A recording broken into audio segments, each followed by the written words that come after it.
what so proudly we hailed at the twilight's last gleaming, whose stripes and bright stars through the perilous fight, o'er the ramparts we watched, were so gallantly streaming, and the rockets ran black, the bombs burst in air, gave proof through the night that our flag was still there.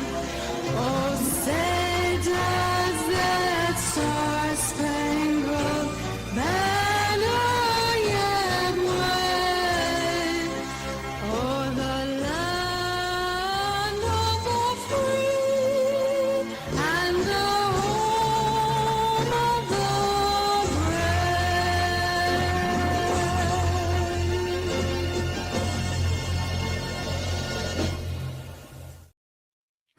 All right, that was Sandra Prill singing the national anthem, Star Spangled Banner. That is probably, right now anyway, my favorite cover of the national anthem. Comes from 1992. She was a public access television star in Tampa, Florida. back in the day. Interesting. That's very And interesting. and what I like about it is that she's no good, but she's out there, you know. She's goddamn American. I thought that the high note was actually quite pleasant. I was a little wary of it, if I'm honest. He toyed with the lyrics a little bit. Not Yes, her totally. timing was a little unorthodox, but it actually wasn't bad, I don't think. Yeah. Well, they said that in the late 1930s, the way you could tell if someone was a member of the Communist Party was if they knew all four verses to the Star Spangled Banner. Oh, really? Yeah. She was definitely not a member of the Communist Party. She was a would-be celebrity star from the trailer parks, I would guess. And I just It's a public access. Public access. Before there was YouTube, there was Exactly.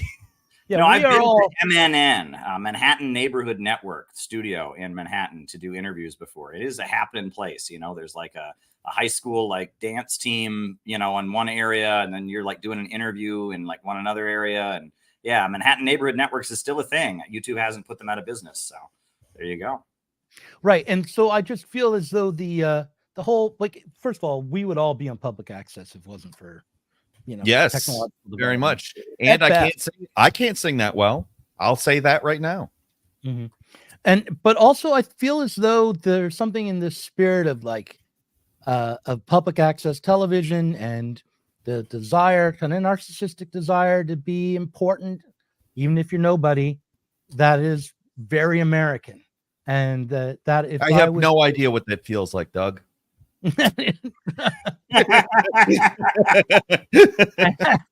So I identify with Sandra Prill, and I feel like she represents the best of America, even in all, without warts and all.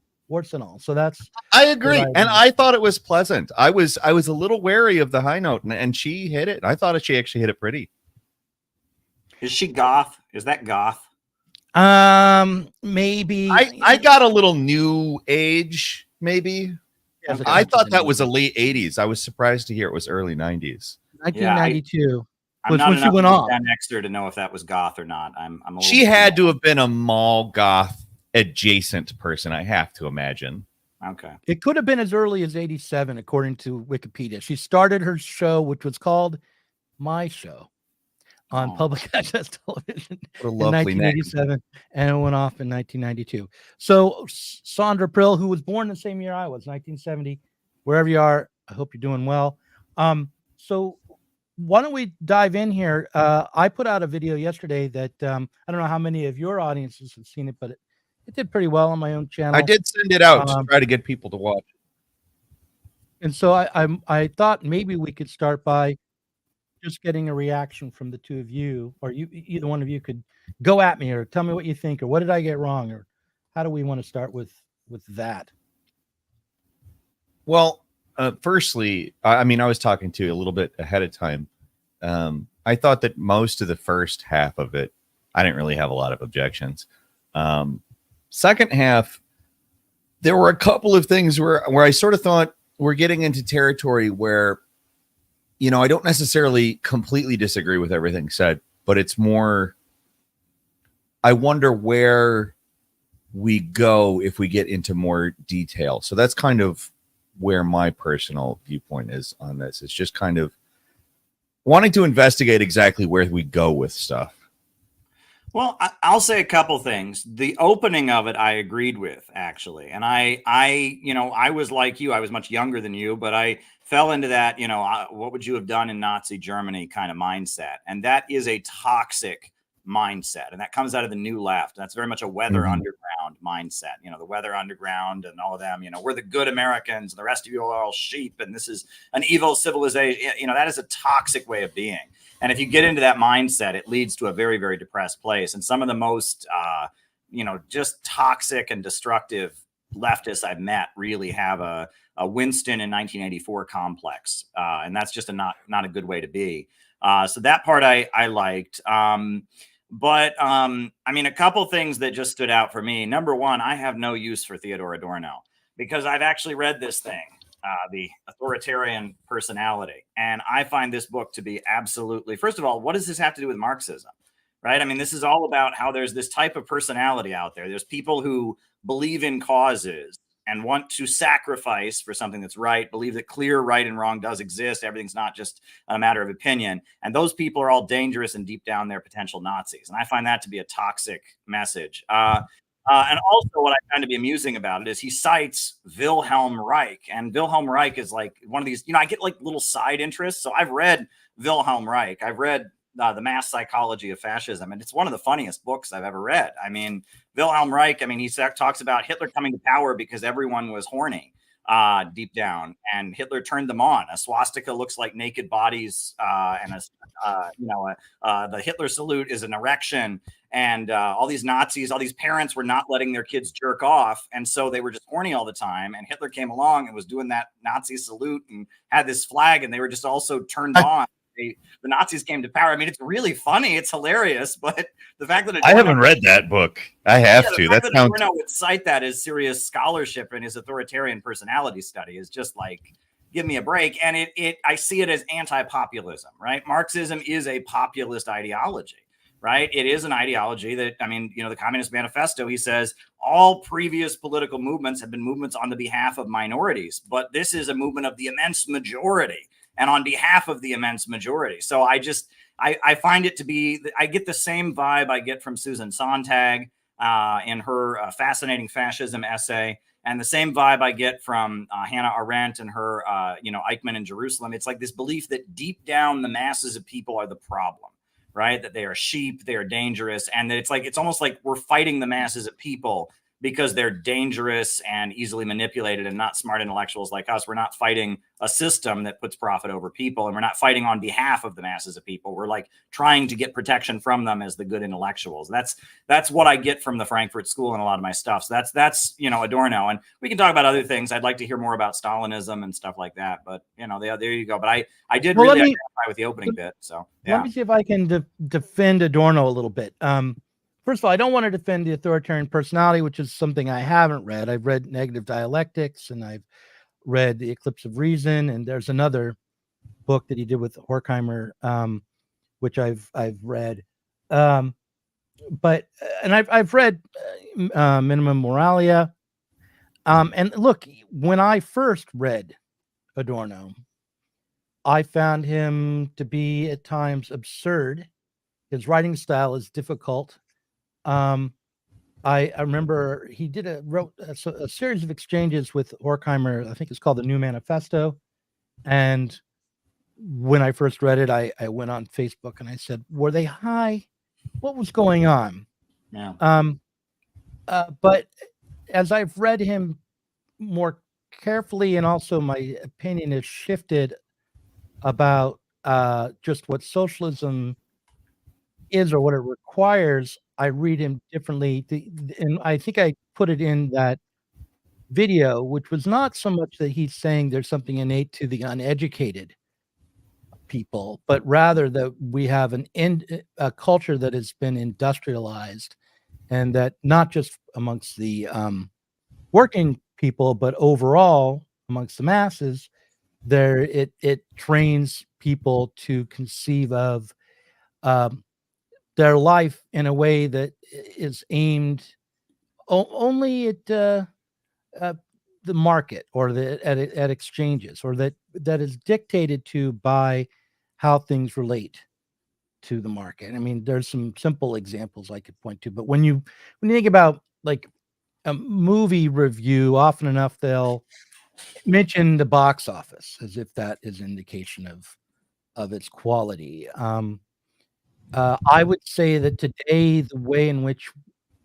uh, cultural critics will tick boxes about uh, race or gender, or a variety of other progressive concepts or stances, is another example of simplifying, reducing, flattening out culture. And that it is done in order to streamline the industrial process for cultural production. So overall, I think that we have to read Adorno carefully. I've been talking to a guy named Chris Catrone for Oh, over a year now, and he believes that Adorno was a Leninist. He argues for that, and I think that there's a good evidence that would say that at the very least he was a Leninist in the style of anyone who came out of the Second International tradition and was struggling with the collapse of the revolution after World War One and World War Two, especially no after World War Two, especially, and that the in the face of the failure of the German Revolution in the 1919, and the rise of fascism, he was struggling to hold on to the socialist project and the socialist struggle, in the face of what looked like a very deep defeat. So that's how I would interpret him. And for me, the most uh, useful thing about Adorno is that he insists upon the left taking up its defeats and working through them, rather than allowing themselves to take their defeats and pretend as though they are victories, or to accommodate themselves to right wing or conservative or regressive ideas. So he holds on to a vision for socialism being possible that defines what, for him, politics are about, and what really art would be about as well, holding on to the horizon that goes beyond what's given by the current political and societal order. well, I mean, I feel like when I first got interested in communism, nobody in my family was in the Communist Party. I didn't even know there were other communists in the United States. I remember when I found out there was a Communist Party USA, I was like, whoa, wow, I'm not the only one. I'm not the only one who's interested in this. And then I found out there's like 25 or 40 different communist groups. I was blown away. But when I went to the library and looked for stuff on Marxism, I would find Adorno, I would find the postmodern stuff. And I was young and I was getting into these ideas. I couldn't make heads or tails of it. And even the classics I had difficulty getting through. I started to be able to read Lenin, The State and Revolution, and Imperialism and stuff. But it was really finding the writings and the publications of the Communist Party in its like glory days, in the 1930s. William Z. Foster, Gus Hall, the book Why Communism by Moishe Olgin. It was finding that stuff, and that stuff really jived with me, because that stuff was the workers and the bosses. It was there's a group of rich people that have all the power, and we need to reorganize the economy and seize the means of production. And that stuff I found very comprehensible and very easy to digest, but it was very, very hard to find. And the stuff that Adorno and the Frankfurt School, that stuff is everywhere, but it's very hard to get through. It's almost almost like purposely written in a way that like it's almost like you have to decode it, right? It's not written for normal people, and it's like I almost feel like my objection to is it's a barrier to prevent you from getting to actual Marxism. If you go to college, you will take, there's a million classes on that stuff, and you can take all those classes and never be able to explain the problem of overproduction. You can take all of those classes and never understand that socialism is about eliminating the rule of profits, and it's about organizing the economy so that growth can no longer be restrained, right? That it focuses on this kind of cultural critique and alienation, and it kind of distracts you from what Marxism is all about. Marxism for me is Woody Guthrie music, right? Woody Guthrie stuff, right? That's, you know, it's you know, that's fighting for the common people who do the work of the country.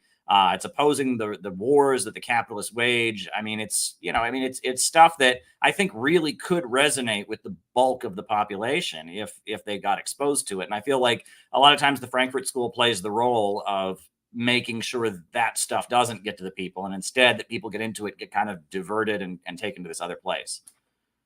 Peter, I want to give you a chance to say something, but can I respond to Caleb before? Yeah, we yeah, move on? absolutely. Yeah. All right. So like, I want to say that I would certainly not recommend that people read excerpts of Adorno and be told in any context, but certainly not in university context, as if it is a replacement for reading Marx or Kautsky or Lenin, or a myriad of other Marxists from the 19th century or early 20th century. And that if you read Adorno in the context put side by side with Heidegger or Foucault or Judith Butler, and if you read the Frankfurt School in a mix with what everything else is called critical theory today, you're going to be miseducated. You're going to be confused. And a lot of things are treated as if they are the same within the university, or if they're within a spectrum of ideas, which are really opposed to one another. The other thing I want to say is, like, when I started out as, I'm going to confess this, an anarchist in the 90s. I mean, I was kind of a little anarchist. Yeah, I mean, it was. I'm older, so the Cold War was within living memory, right? And very recent memory. And I grew up in Colorado Springs, which was a military town right near NORAD. So one of the things that motivated me to reject society as I found it was the fact that the threat of nuclear annihilation was hanging over my head. It's also the headquarters of the religious right? Ground zero of the neocon. Yeah. The focus on the family and all of that. That started up in earnest when I was in high school, and was really big when I had moved away. Yeah. But nonetheless, yes, it was a very religious. So it was like a born again Christian Republican city to a large extent, with little pockets around the University of Liberalism. But and so for me, just not being a Reaganite Republican made me a communist. People would call me a communist all the time. So I was very glad to take that up and say, fine, I will be a communist. I'm going to be an anarcho-communist. And I read the ABCs of anarchism, and I read lots of Chomsky, and all of that made sense. And I listened to Phil Oakes and Woody Guthrie, and also Arlo Guthrie a little, well, just that one song every Thanksgiving, the Alice's Restaurant. But nonetheless, I was it's a long song. Let's just Guthrie this place right up.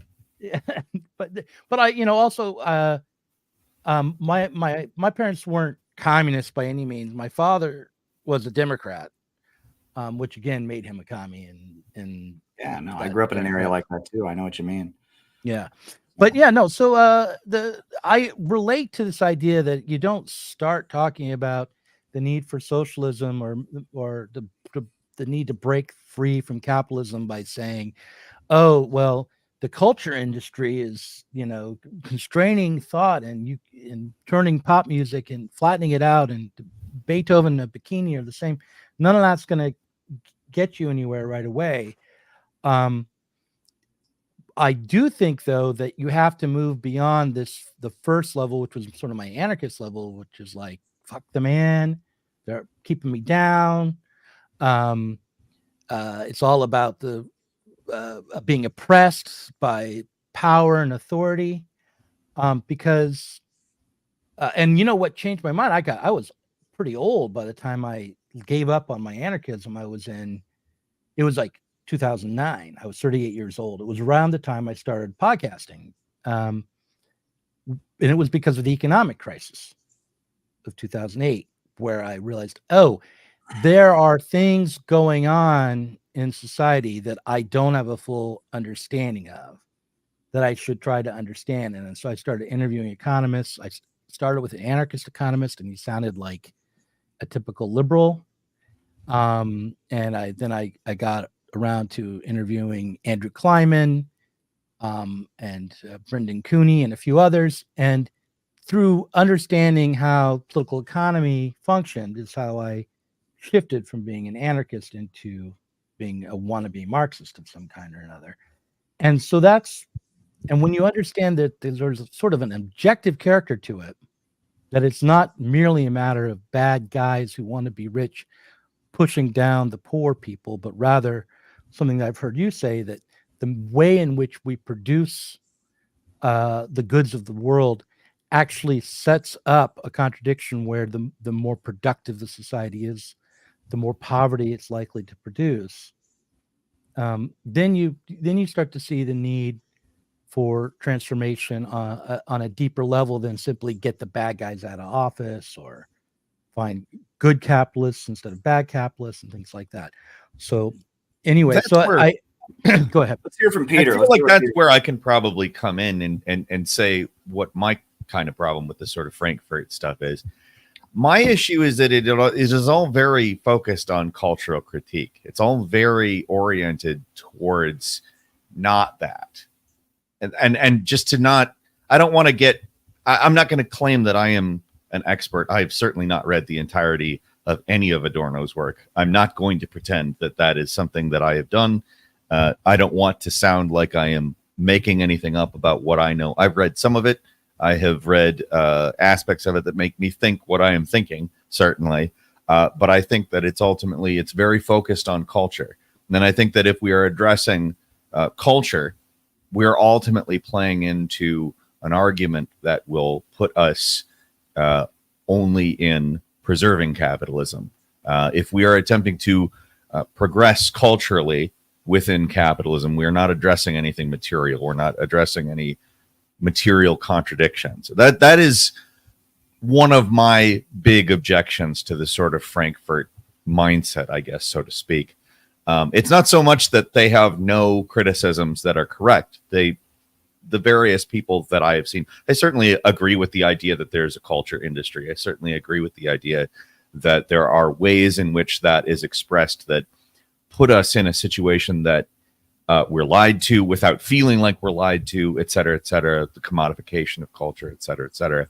I don't disagree with any of that. And certainly I'm a big society, the spectacle person. I care a great deal about that. And certainly some of that is downstream of Frankfurt, but also some of it is downstream of Lenin. And he is a very synthesis type person that I don't entirely agree with everything he says either. Debord, that is. I'm somebody who is very, very open to seeing what is correct, but I am also very, very keen on noticing that people who do orient themselves towards that type of critique ultimately refuse to really get into the type of stuff that we're talking about right now, the crisis of overproduction, as Marx puts it. Recently, I've been calling it the value crisis a lot more, just to try to de-obfuscate it a little bit. But that's one of my larger objections. And then we start getting into the Congress of Cultural Freedom area, where we start talking about why certain viewpoints get funded. Is it necessarily because, oh, these Frankfurt guys, these and Frankfurt adjacent guys, I should say, rather than specifically Frankfurt guys. But this sort of cultural angle on all of this stuff, it gets funded, it gets put out there, not necessarily because they are against the idea of moving to a higher stage of production, but it is a good way of putting people in a different realm of discussion. Okay, I want to say one last thing, and then we can shift over from me defending myself, defending Adorno and myself, and we can talk about some other things maybe. But I just want to say the reason that Adorno focused on cultural critique, actually, it is not the same reason that so many people are culture warriors today. It has something to do with cultural critique and culture warrior.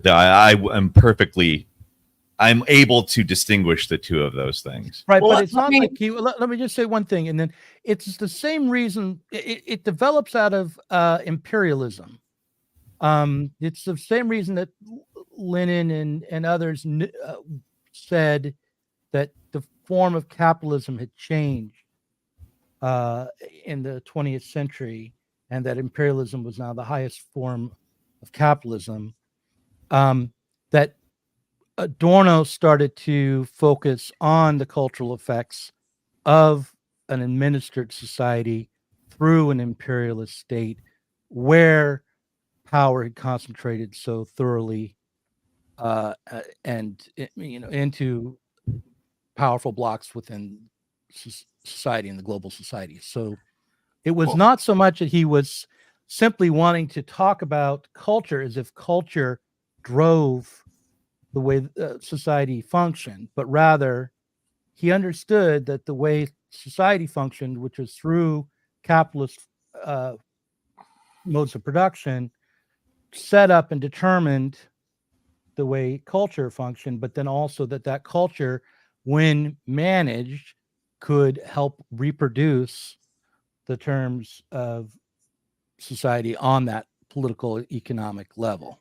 Well, let me tell you another thing I did agree with in your thing was you talked about how there was, that for a lot of people that are becoming communists now, you pointed to a couple individuals. It is very much just, and I think Peter talks about this too. I mean, I know he does, commodified identity, right? On the Yes. internet, they want to try on this new way of being, and it's very much just, I want to have this type of shoes. I want this identity. And I know people like this, who they're a Maoist for a while, and they're a Trotskyite, and they're an anarchist, and then they're this, and then they're that.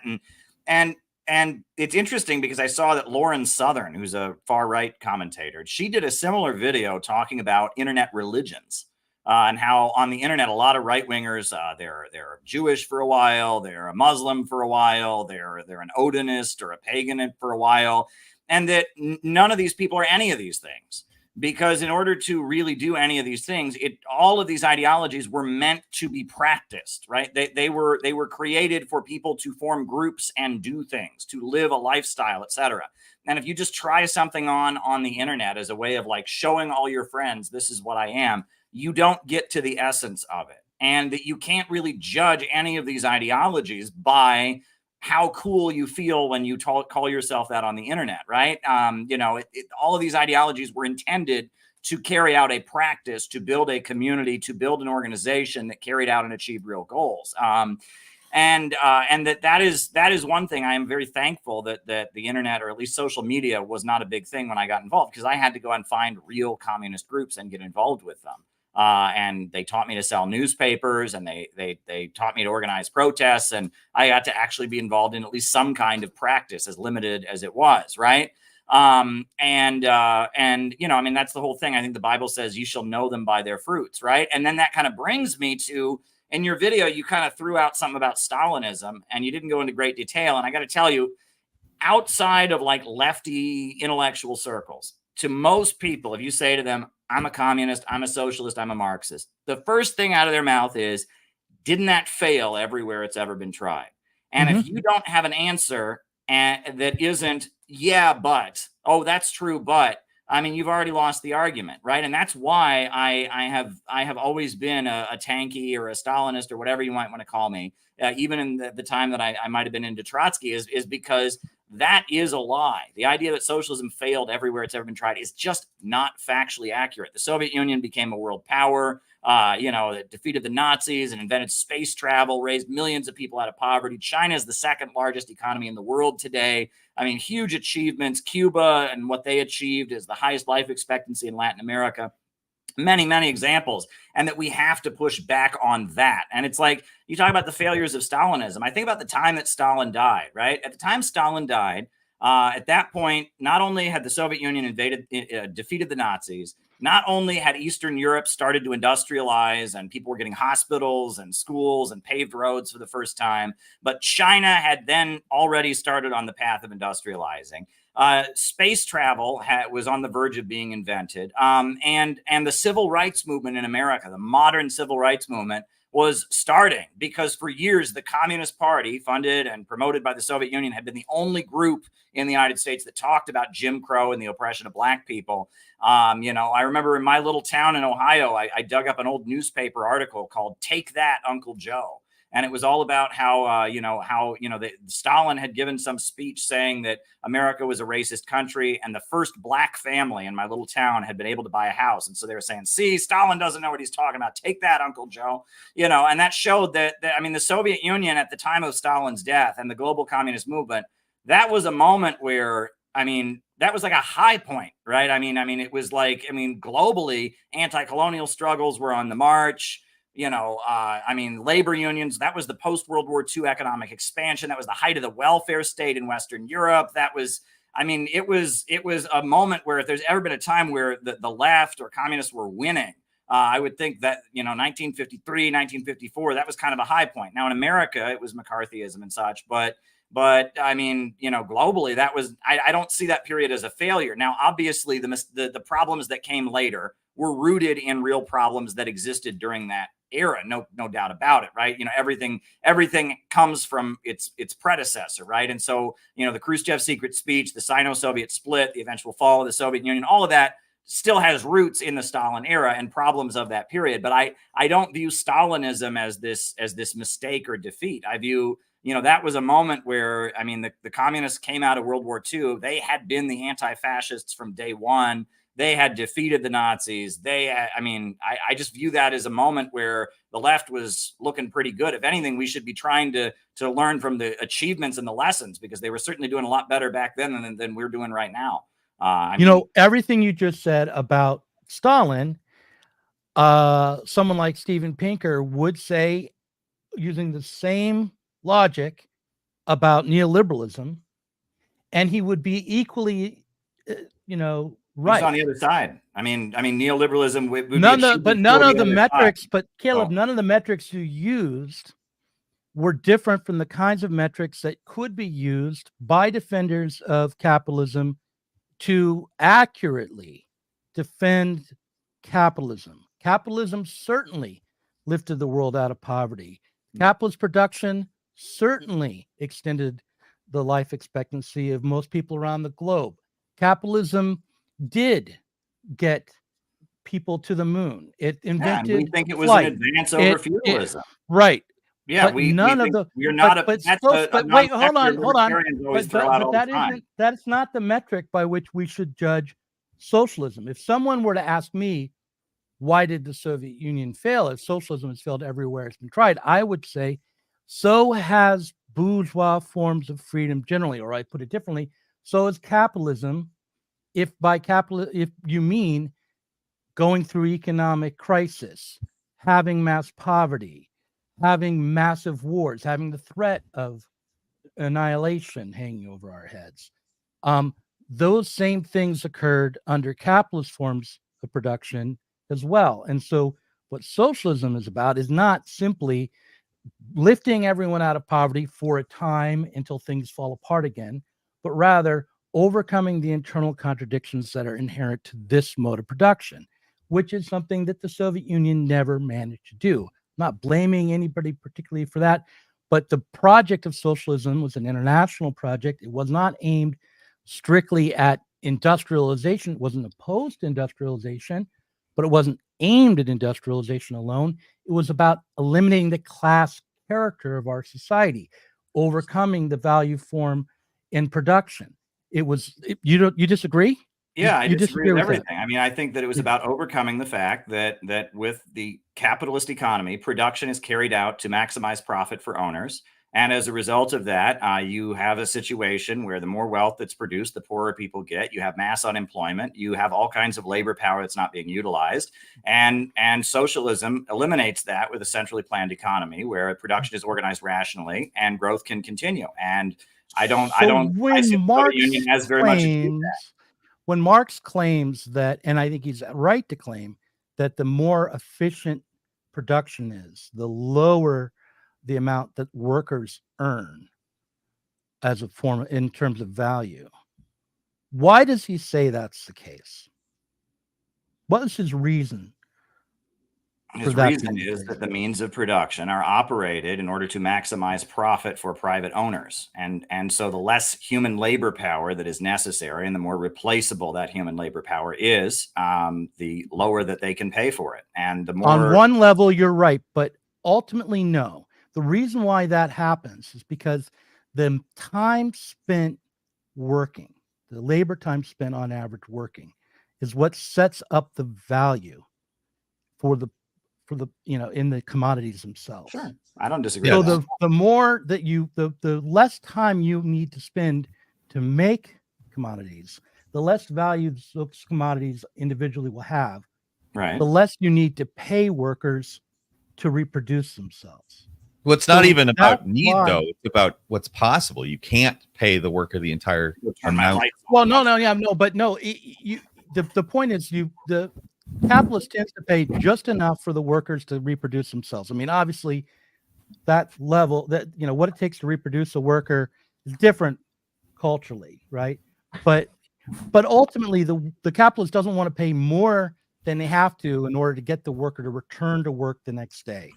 So if you have them speed up production, that cheapens the commodities, which means that they can pay the workers less, and that will increase their profitability. So that's why the faster you work, the more efficient you are, the more productive you are, the less you earn. But it's not just because the capitalists are going to steal that value, but in fact, objectively, the value of the commodities you've produced has gone down.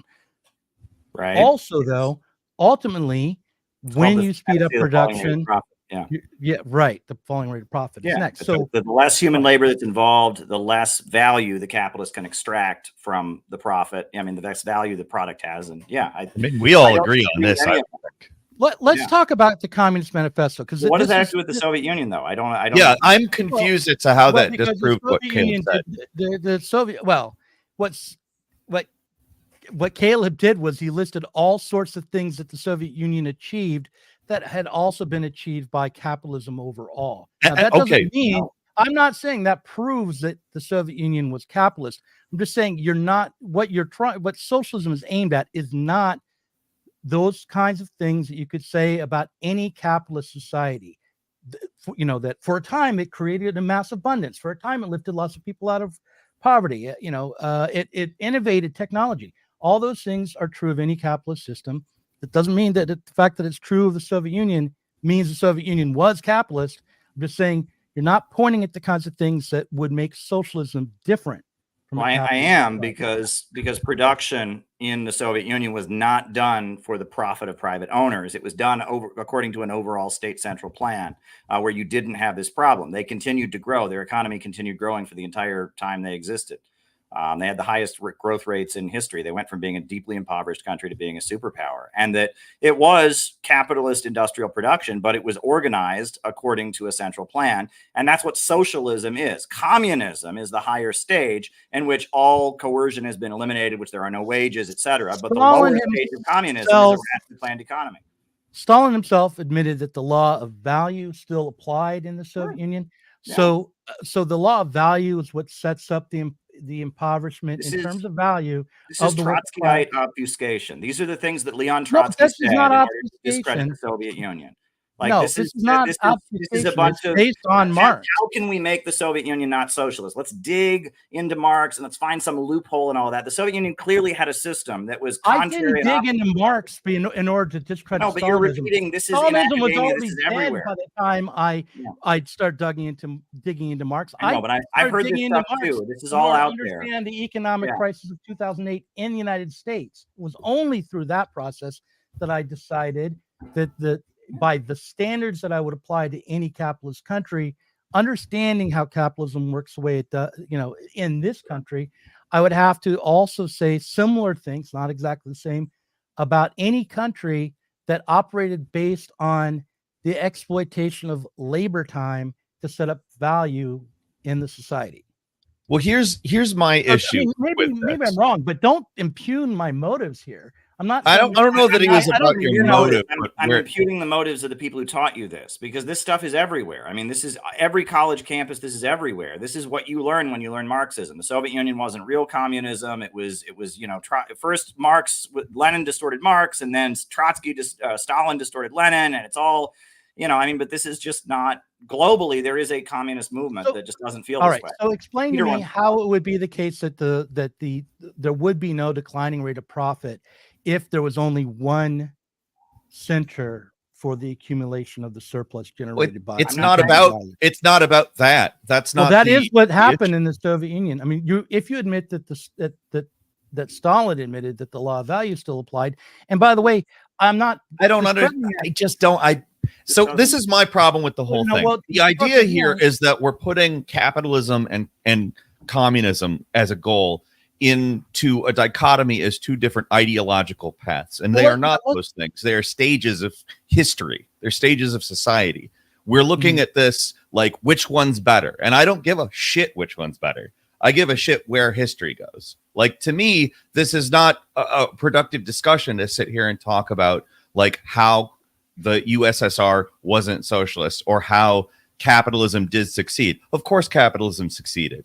Of course it did. Like, I am happy to say that. I'm more than happy to say that. Capitalism is a social mode that has absolutely expanded the productive forces. It has brought us to a point of mass abundance, except the problem that we are not addressing is not necessarily about even central planning, because a lot of what we exist on today is centrally planned. It is not, however, planned for the common good. It is not planned for the proletariat.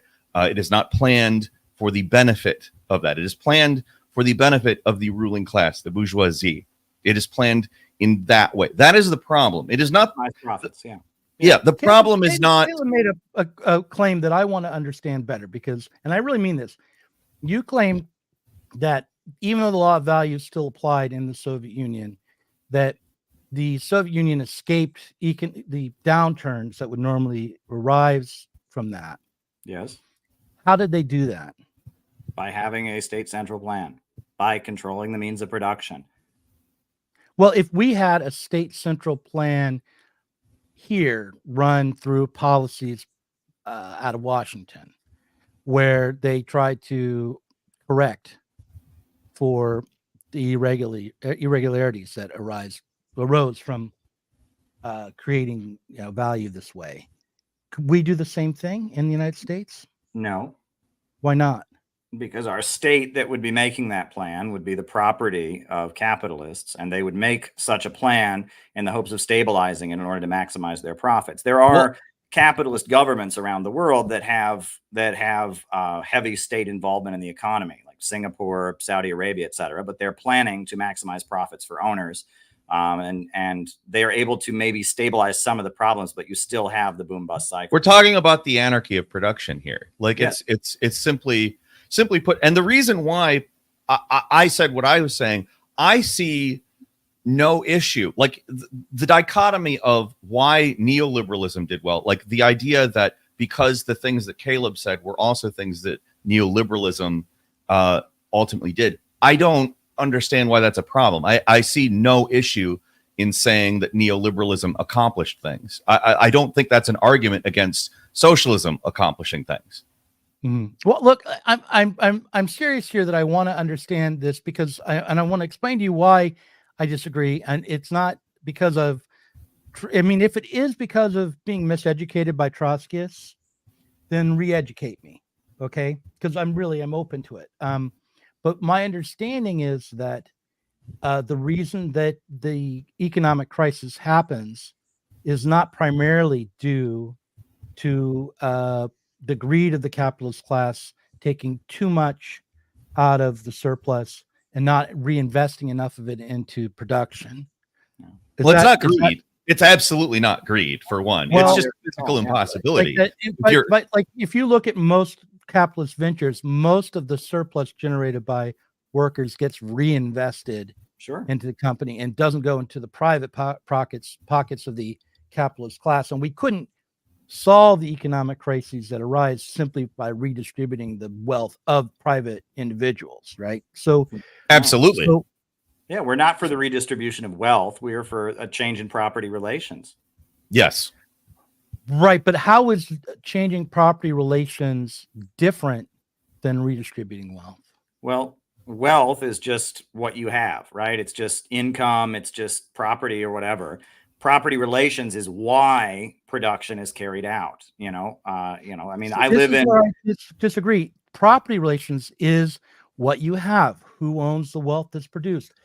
The production process is based on trying to recreate or reproduce a social relation, and that social relation is basically the value based on labor time. So the production process is not the same thing. I think you're talking about ideology, though. I don't think you're talking about the production. Like, there's a material relationship between ownership of the means of production and appropriation of the product. Like, that's what we're talking about. The appropriation of the product is different than the distribution of the wealth. These are two different things, and I think that's the dichotomy that we're ultimately trying to. How is the appropriation of the products of the working class different than the appropriation of the products of the working class?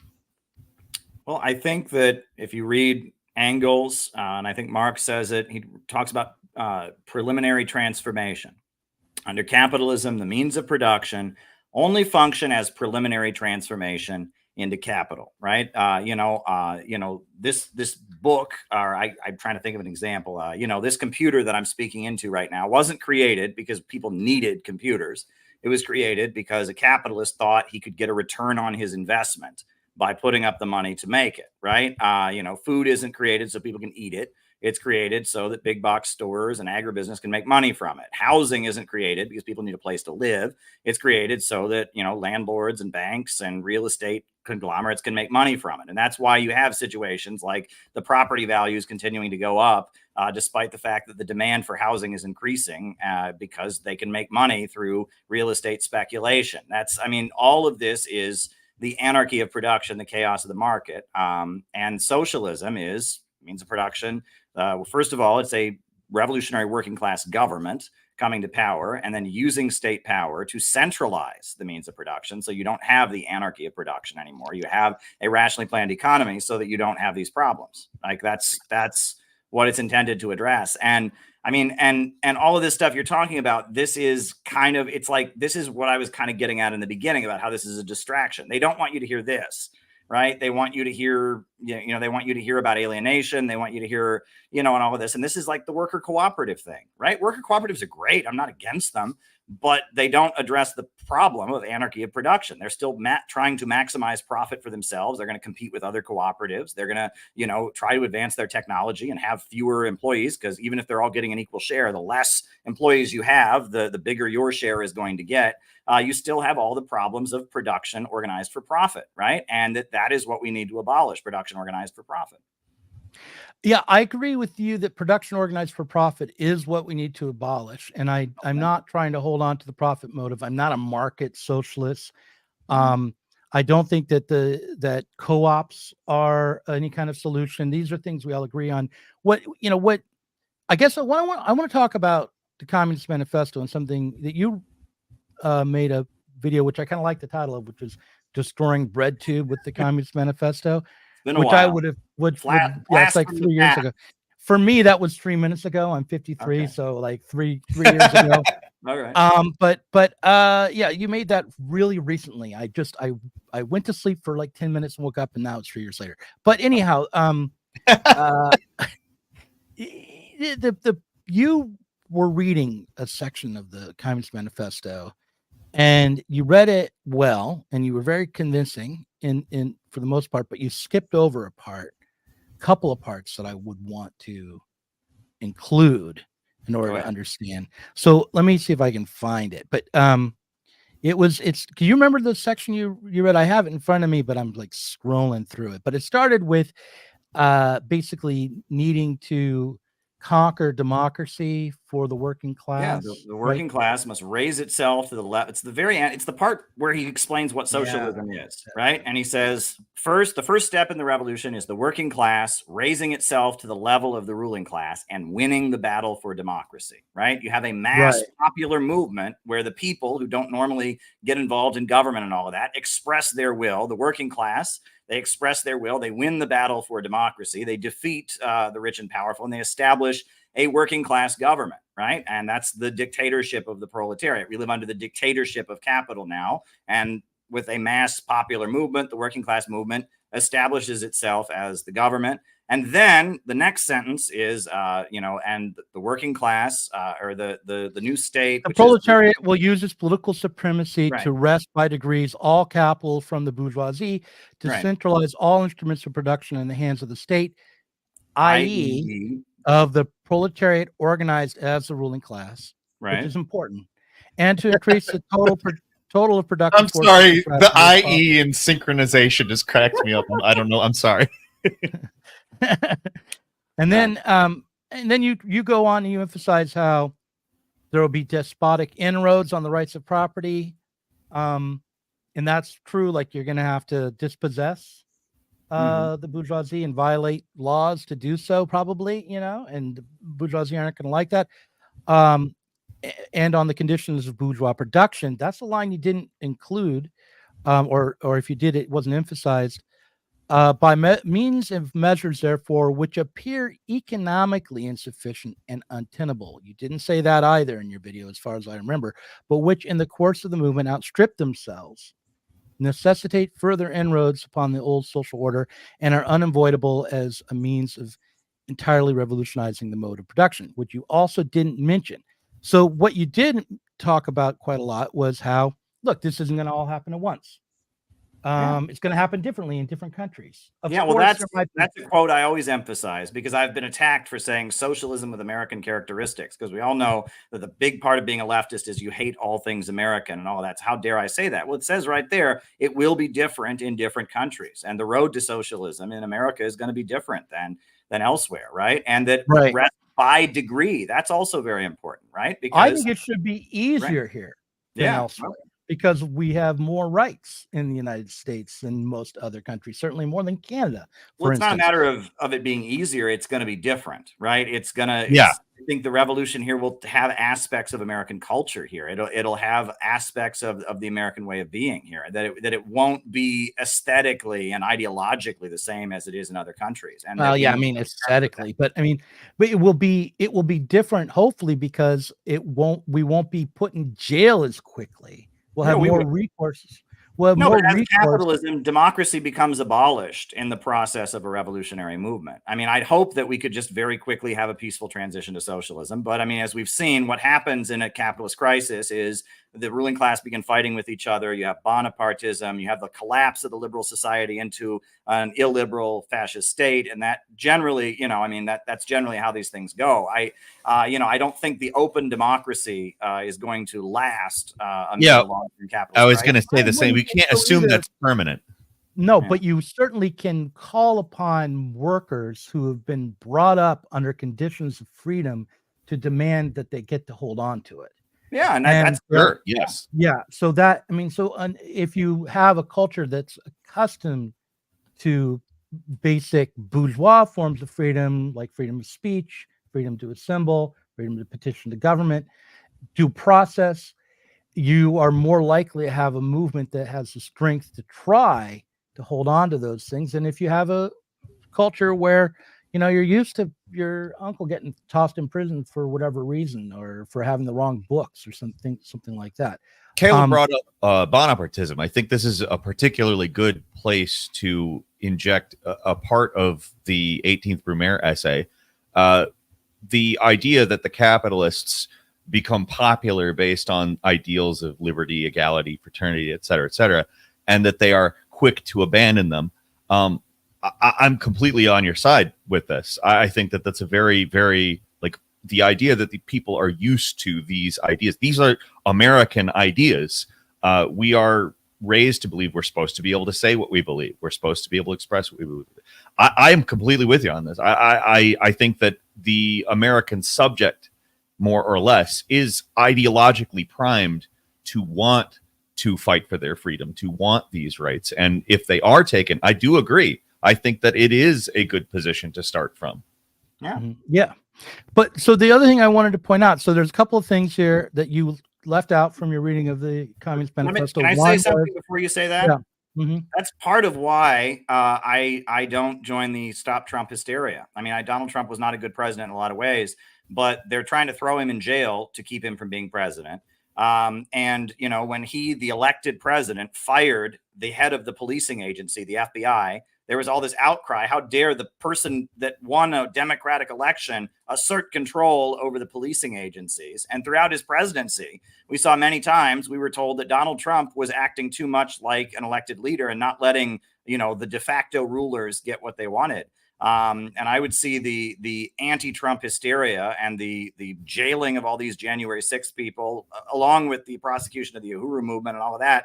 I see the anti-Trump hysteria as part of the breakdown of democracy in the West. I mean, that doesn't make Trump good, but the point is that our society, as the ruling class are fighting with each other, is collapsing into illiberal authoritarianism. And Trump's attempted Bonapartism or whatever it was, became a target of that. And I think the suppression of Trump and the suppression of Facebook and Twitter and all of that fits in with this very well. So I just wanted to get that out. Agreed. Yeah, no, we all kind of agree on that. I mean, like, I certainly think that the political indictment, the indictments, criminal indictments of Trump were politically motivated. That for me, one of the most frightening things to emerge in the United States over the last 10 years has been the Russiagate. Absolutely. That was the fact that we now know that it was a Clinton campaign FBI conspiracy to investigate Trump, and that's been exposed through a special prosecutor's investigation, and that the so-called left isn't up in arms about that because of the tribal attachment to one of the two capitalist parties. Pick your own adventure. Which conspiracy is okay? Like that's the thing. I hate that shit. It drives me nuts because, in my opinion, it's either they're all a problem or none of them are a problem.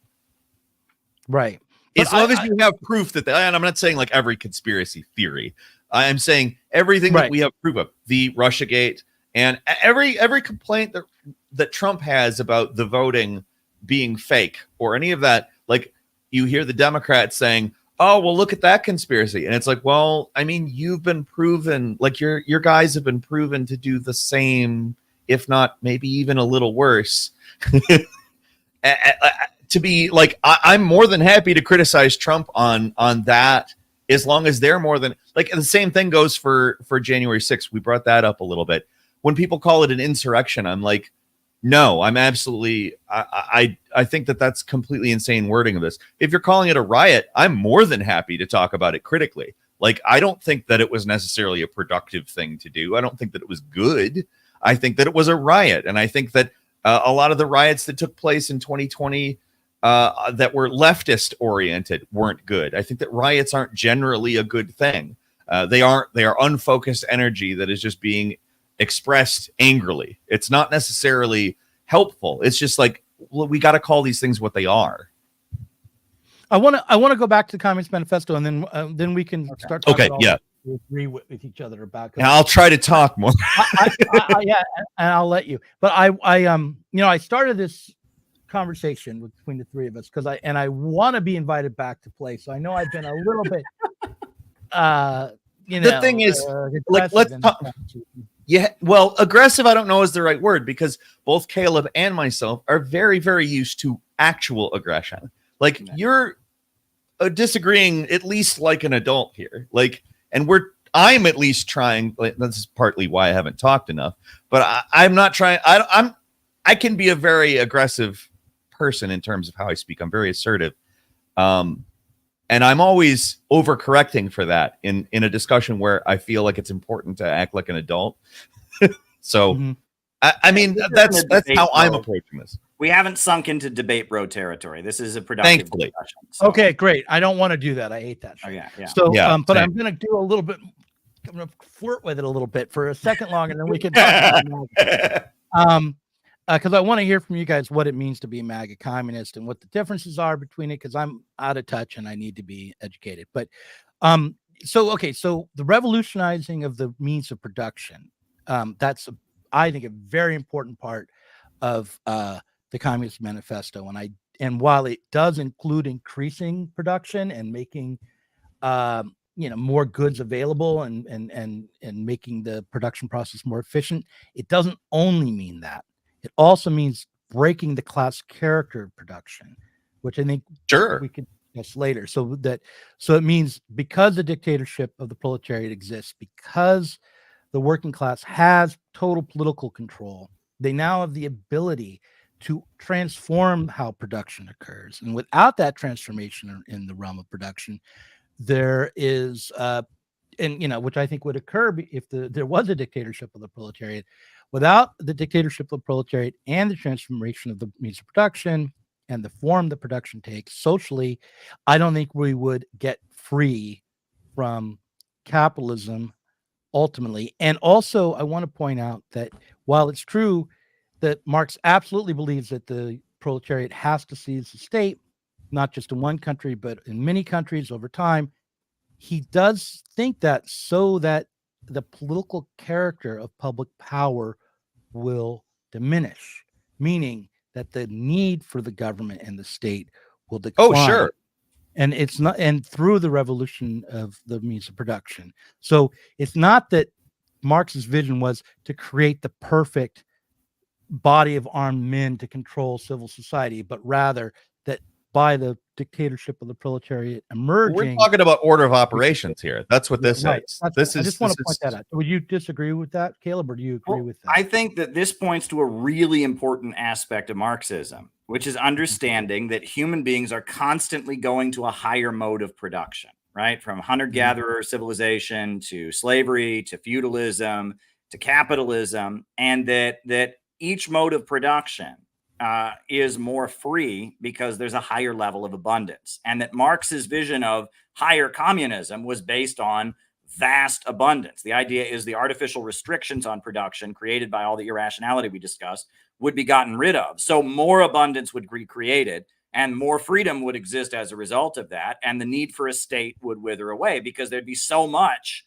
that existed. There'd be no need to protect anyone's property, to say who belongs to who. Right. There'd be no inequality because everyone's pretty much equal, because everyone can just do what they feel like doing, and there's no coercion, and the enforced social hierarchies and all that kind of breaks down. And we're really talking about a society where people, I mean, he says labor becomes life's prime want, meaning that people only work because they feel like it, right? It's to entertain themselves, to not be bored, right? People are painting pictures in their house for their work because that's fun. They enjoy it, right? He's talking about a society where technology has advanced so much and the rate of abundance has created so much that there's no need for any kind of coercion whatsoever. And all of that, I mean, really isn't possible until all of the world is at least socialist for probably hundreds of years. I mean, we're talking about something that's like far beyond anything we can imagine. What we've seen so far is that capitalism became imperialism. And when it became imperialism, what imperialism did is it kept countries in the developing world from developing their own industrialization in their economy. And Marx had thought the revolution would come in the West, but actually he didn't predict that it would become imperialism and that would divide the working class and the homeland and all of that. So instead, we've had revolutions in the colonized world where, in order to industrialize, countries must adopt socialist methods in order to industrialize, because if they remain part of the capitalist economy, they'll never be allowed to industrialize. And so the Russian Revolution, to some degree, I mean, it was already capitalist, but especially the Chinese Revolution, the Cuban Revolution, et cetera, this is countries that are colonized, breaking out of colonialism, breaking out of Western capitalism, and using central planning to just lay the basis of an industrial economy. So, and that's where, I mean, Trotsky's a little bit right when he says that that's technically not what Marx talked about. This isn't a sequel to capitalism. This is achieving the level of productivity that capitalism has, because under capitalism, they would never be allowed to do it, right? And that they have to break out of capitalism in order to establish it. And that really, ultimately, socialism being the sequel to capitalism would come as socialism overtakes capitalism, is more productive than capitalism, which I think is probably coming, in the next, 50, 60 years because of China, because the West is collapsing and China has a socialist economy. And so I think China will start to continue flourishing, and China will probably overtake the West, and we'll start to see socialism as the sequel to capitalism eventually. But we're not there yet. We've only seen the beginning stages of countries breaking out of imperialism to establish socialism, so there you go. You and I will have to set up a time to talk about China in depth, sure. because you and I don't agree about the political economic character of China. I don't think China is some grand enemy, and I want to see, collaboration and cooperation between the working classes in the United States and China for sure. But I don't think that the Chinese state is particularly allied with its own working class or with the U.S. working class. But I could be wrong. This is, maybe I've been thoroughly indoctrinated by Trotskyists and Rachel Maddow. I don't know. But let me. I don't know that it's really about, whether or not the state is explicitly like perfect. I don't think that that's really that important in terms of what China is. China is a development. It is further along the path towards that than we. I think that China is an example of a success at this point. Now, not necessarily because they're there, but they're trying, as opposed to are trying to hold it back. Well, let's table China for a little while, and I want to ask you guys about MAGA communism, because I think you're going to get some pretty interesting answers from us. We'll answer. Yeah, what is it? Yeah. I'll just listen for a while. Now, what is MAGA communism, guys? Why is this a thing? It's a really poorly made brand, but go ahead. Yeah, no, that's my criticism of it. It's like, I had a really good analogy for it earlier that I just put it on tap, and then, it's obviously gone now. But it's like, imagine like you took it's oil and water, and you figured out like, well, where's the cross section between oil and water? That's MAGA communism. It's this tiny sliver of people who somehow don't hate MAGA and don't hate communism. A lot of them are communists and will say that they're not leftists. I would assert otherwise. I think that they're more or less just a different flavor of leftist that's trying to aesthetically rebel against a certain thing. I am not a big fan of MAGA communism, and not because I think that its stated purpose is bad. Now, this is where people start thinking that I am a MAGA communist, because I agree with the stated purpose of it, which is to reach out to otherwise uncommunicated to groups of people, the right, for instance, in terms of attempting to spread class consciousness. Now, a lot of people will say, I'm trying to convince them of communism. That is a utopian and idealist way of going about things. You can't propagandize people into communism. You can't just simply like the way that people understand these things and actually move from a position that is reactionary to a position that is, in the Marxist sense, progressive, not necessarily progressive in the ideological bourgeois left-right sense, but to move to the progressive viewpoint, it is more or less becoming class conscious. It is more or less understanding what the dialectic is, where people, where the contradiction is. And that contradiction is kind of, I think, what I was trying to get at with earlier questions. It's not about, what we think and what we want. It's about a totally different thing. Now, the stated purpose of MAGA communism is to bring that to people who are otherwise not being spoken to. Now, I don't think that's ultimately the effect of MAGA communism. I think that it is a brand that ultimately creates a fandom that is highly, highly atomized, highly separated from many different, like again, from communists, it's separated. From MAGA, it's separated. Like If you say communist to a MAGA person, they're going to say, Joe Biden, I hate that. I don't want that. If you say MAGA to a communist, and I'm saying communist, there's a lot of people who call themselves communists today. They're going to say, well, you know what? I don't want to talk to that bigot. Thank you. No, thanks. It's two separate groups that are just disparate, and it's attempting to find an overlap between them. And that overlap is so minute that it's a ridiculous concept.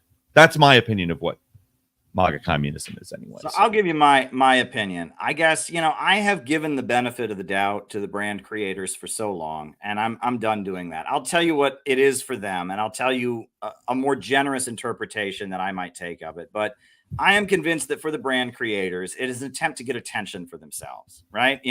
I'm a MAGA communist. How can that be? That MAGA and communists hate each other. I'm going to listen to you. Let me tell you all about it. It's something that's designed to go viral and get attention for themselves. And it's Who childish, started it? and they Was it don't do a Haas? very good job of explaining it, and whatever.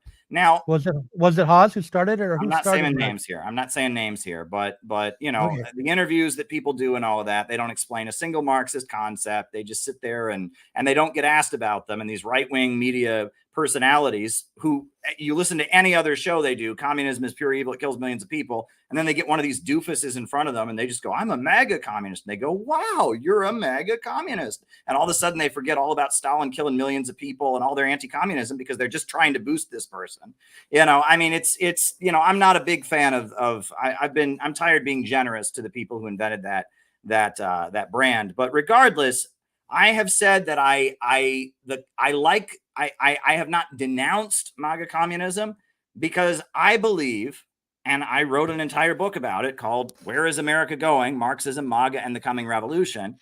I believe that the kind of people in the United States who are angry at the government, who are angry at the big corporations, who don't trust the FBI, who oppose the wars, and are from impoverished areas, Appalachia and the South, and are from impoverished backgrounds, not all of whom are white, but many of them are not white.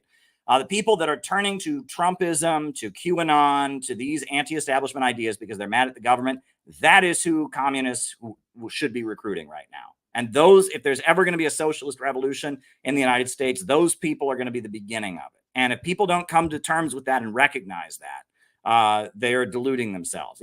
And I saw this during Trump's presidency. They had skits on Saturday Night Live making fun of Trump rallies, and it looked just like the skits the Venezuelan opposition does, making fun of Hugo Chavez supporters. These are a bunch of dumb workers with their crazy conspiracy theories. I mean, they think the government doesn't work for us; it works for rich people. That's crazy, right? They think that it's Trump is becoming the symbol of anti-establishment sentiments by people whose living standards are going down, people who are at odds with the imperialist state, people who are at odds with the big corporations, etc. And it's the very, very, very primitive beginnings of class consciousness. And those are the people we need to be talking to. And it is far more productive. I have found it's harder, but it's far more productive to go and talk to people that are against the state and against the system who are drifting toward MAGA than it is to try and talk to somebody who nominally thinks socialism is a good idea, but has bought the establishment line on every issue, hook, line, and sinker, and just sees them. They want to defend the establishment from evil Trump's insurgency. You know what I'm saying? And that is something that the left has become, is deteriorated into just the defense of the establishment and a defense of the corporate state from this dissident movement of MAGA that is dissident in all kinds of crazy ways, and that a genuine socialist movement will come out of what's starting with MAGA now. That I maintain, and I wrote a whole book explaining that, and that's what I do believe. And that's a hard thing for people to understand, but I have been raising the slogan out of the movement to the masses. When we formed the Center for Political Innovation, that was one of the main things, because I've been a communist. I've been doing communist activism my entire adult life, and that the left is a dead end. We need to get to the masses. At this point, the working class is more anti-war than the socialists are. That doesn't make any sense. The working class is critical of spending billions of dollars on arming Ukraine, And the socialists are the ones that say, well, we have to do that because Putin's a fascist. And if you disagree, you're spreading conspiracy theories, you know, and it's socialism and leftism in America has just deteriorated into a defense of the establishment. And outside of that establishment, there are millions of working people who've lost their jobs and lost their living standards. They've got relatives who are in jail from opioids. They're mad at the government. That's who we need to talk to. And that's why I don't denounce MAGA communism as bad as an image as it is and as sloppily as it was invented for sloppy purposes. I like the idea of it, despite not using the brand The stated purpose. Yes. Well, you know, I think I think maybe a year ago, or you know, before October 7th, some of almost everything that you just said would have made complete sense to me. But at the moment, I'm more confused than ever. Let me tell you what I mean by that, about how to organize. Because, okay, so like I thought that the trucker convoy was ultimately on the side of the kinds of values that socialists should embrace. You know, they wanted bodily autonomy. It was a working class movement, despite a lot of objections to that from the left. I think that the truckers were working class. The vast majority of them certainly they are. were defending their right to associate. They were defending their bodily autonomy, and their rights to be self-directed on the job. These are all good things. However, since October 7th, the most energetic portion of the population in opposition to imperialism is now back to the blue-haired commies, and the MAGA types are fully on board with backing, or seemingly more on board with backing the Israeli massacres in Gaza. And Some. I would say that something like 70% of Republicans are. Yeah, I think that's fair. So, all right. Now, I happen to think that my opinion is that the protest movement against the slaughter of the Palestinians has already been captured by the Democrats, despite appearances to the contrary, despite the fact that they're calling Biden Genocide Joe. Just by looking at their demands, you can see how, I mean, it's funded by the Democratic Party, and then it's aimed at the Democratic Party. It is not aimed at developing an independent politics. It is, you know, I'm not blaming any of the kids out there protesting. I'm not saying it would be easier to break free from that. But then you look, so if you apply that logic to the left, it seems to me that the MAGA types, the QAnon types, they are also equally captured by the Republican Party and organized by it. So you don't agree, Caleb? How am I getting this? Well, I think it's a yes and no. Peter, yeah. something. Peter, talk first. I'll say after. Oh, I was gonna say, like, the thing is, you kind of addressed what I was going to say when you said that they've been captured. They don't look captured. Again, like it's very anti-democrat, but at the same time, these are, you said you're, again, you kind of got into everything, because I was going to start bringing up an article that I wrote about how earlier on in this, it was very clear that they were making some inroads on some actual demands in terms of these universities dissociating and even to some extent divesting from Israel-oriented businesses and various ties. There was actually some inroads being made, but again, like you said, it's kind of been captured. I think Caleb should say what he's going to say, because Let me just say one thing to that, and then, you know, like divestment is a good example of how it might be captured, because when you insist that a university, for instance, divest from Israel, someone has to buy it. It's the impact on Israel itself is not necessarily going to be terrific. What it does most of all, and is set up a demand that you can channel young people into a project that you can create energy around, that then someone else can actually turn into a political project later on, and that someone else is most likely going to be the Democratic Party. Absolutely. So go ahead. Caleb. Okay, so I will say you're right in that the October 7th thing and then the campus protest, that was a big game changer. And it actually, I mean, it was refreshing to see the left actually opposing the establishment for once. It was like the first time that had happened in 8 years.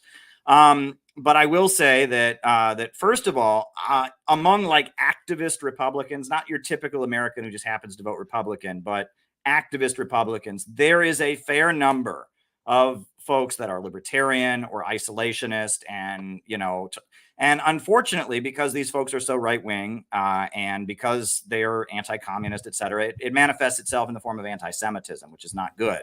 But there is a significant layer of Trumpers that are anti-Israel. I mean, if you look at Tucker Carlson's comments, you look at Alex Jones' comments, a lot of them are not supporting all of that, right? Maybe not for good reasons, maybe with bigoted conclusions they come to, and I don't endorse any of that. But there is a very substantial layer of activist Trumpers, activist America First people that are not supporting Israel. And the other thing that I would add is that I would say the main part of the reason that so many Trumpers are now supporting Israel has a lot to do with how the protests themselves have been staged. And I've been to them and I've covered them, and I support the protests, but the students are there with their faces covered up. They've got what most Americans just see as a foreign flag. And the message is that America is an evil, racist settler country, just like Israel. And white people go home, land back. Yeah, I mean, the rallies are a giant fuck you to middle America. So and that's why, that flag going up when they cleared out the park, they put up the American flag, it went viral and all of that.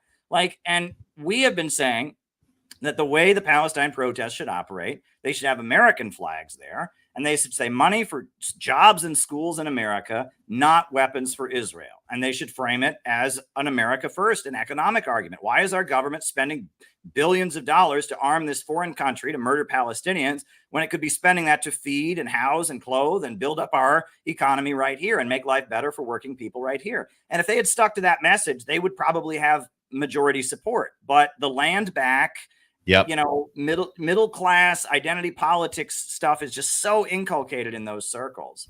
And that it was almost designed to push Trumpers into the pro-Israel place. But even now, I've seen some polls that show that if you frame it as, should the USA give this much money to Israel, majority Democrat and Republican say no. I mean, when we were last out in Portland, we had banners that said all of those things. We were walking down the street in Portland. Now, obviously, Portland is more predisposed to be sympathetic towards Palestine than Israel, but we spoke to a lot of different types of people that day, and they all responded very well to that message. Yeah, I mean, and if you just framed it as being for our country, being for our communities and our neighborhoods, and not wanting to spend money on a foreign war, I think that messaging style would go over with most people. But the left is committed to not doing that because the left has this notion that the bulk of the population are the enemy, right? Which I then blame Adorno for. I apologize, Douglas. Not what you wanted to hear, but that's what I blame Adorno and Sontag and and Arendt and others for, is that the left has really become a place for people that feel alienated from American society, rather than the same way that MAGA communism is. It's a brand it's a unique selling point. It's a means to separate yourself as a different thing, to sell yourself in certain ways, but also to feel special in certain ways. I don't think it's fair to lump Adorno in with Hannah Arendt and certainly not with Susan Sontag. And by the way, I think people should read Hannah Arendt and Susan Sontag, but definitely. I agree. Yeah. I think that they're problematic, but obviously we should read things that we're criticizing, which is why I sort of recused myself a little bit from the Adorno conversation, because I don't have I have not read any full works of Adorno. Well, but I want to say something like apart from like everyday people who may or may not be politically engaged, right? There's another thing going on, which is that there are attempts to develop alternative politics. Now, when those attempts are made, and I'm speaking from experience here, it's partly a confession, all right? The degree to which what's being done is simply branding or an attempt to develop something alternative to the political players who are already speaking, but not necessarily to develop an actual alternative to the capitalist politics that we currently have. But there are attempts that are made, I think, in good faith. I would say, like Bhaskar Sankara is someone who attempted after, before even the Occupy Wall Street movement, to develop a new millennial approach to socialism. And, Jacobin magazine came out of that. It was meant to be I think I don't know. Leninist and Trotskyist at the start. And what happened was, over time, that project was, for a variety of reasons, some of which were avoidable, captured by the Democratic Party. It became, out of realist aspirations, they aligned themselves with and with kind of an old new left project, the DSA, which itself was a product of the failure of the new left, which gave Well, and in on also, I mean, socialism. we can't deny the CIA connections to the DSA. Oh, well, I don't know if Bhaskar is connected to. Oh, I no, Bhaskar is not the DSA. Bhaskar is No, but Bhaskar had a major. I mean, DSA goes back a long time, but the revitalization of the DSA emerged due to two things. One, or three maybe, and this is probably more than this, but this is the three I saw. One is Trump. Sure. The victory of Trump meant that there was a feeling that there was a major need to change the Democratic Party after the first Sanders campaign. Two, Chapo Trap House, and which, by the way, it got bigger after Trump was elected, a lot bigger. Sure, absolutely. And then Jacobin magazine. So there were these, media projects which really were trying to feed into developing an alternative politics. But you could also make the argument that they are. My final point. I don't want to repeat that. I want whatever we try to build now to be able to escape getting captured by one of the two political parties. And I worry that, that in this climate, especially when we're seeing a lot of Black people and other ethnic minorities actually change to the Republican Party. Yeah, I was wanting to bring that up a lot earlier. And the Democratic Party really kind of losing its hold on socialists and leftists. It could be that we start to just tail the Republicans. Anyway, that's it. Caleb, go ahead. Oh, do you want to go, Peter, and then I speak, or? Yeah. Oh, you go ahead. I forgot what I was going to say. I think we should just lay it all out there. All right. Starting in 1949, the Communist Party USA was outlawed. People were going to jail and all of that, but they still had a huge base of support. And they did something utterly amazing. And it was called the Waldorf Peace Conference. And at Waldorf Astoria Hotel in New York City, they had Albert Einstein and W.E.B. Du Bois and Aaron Copland and Shostakovich and all kinds of people for an anti-imperialist conference that was amazing.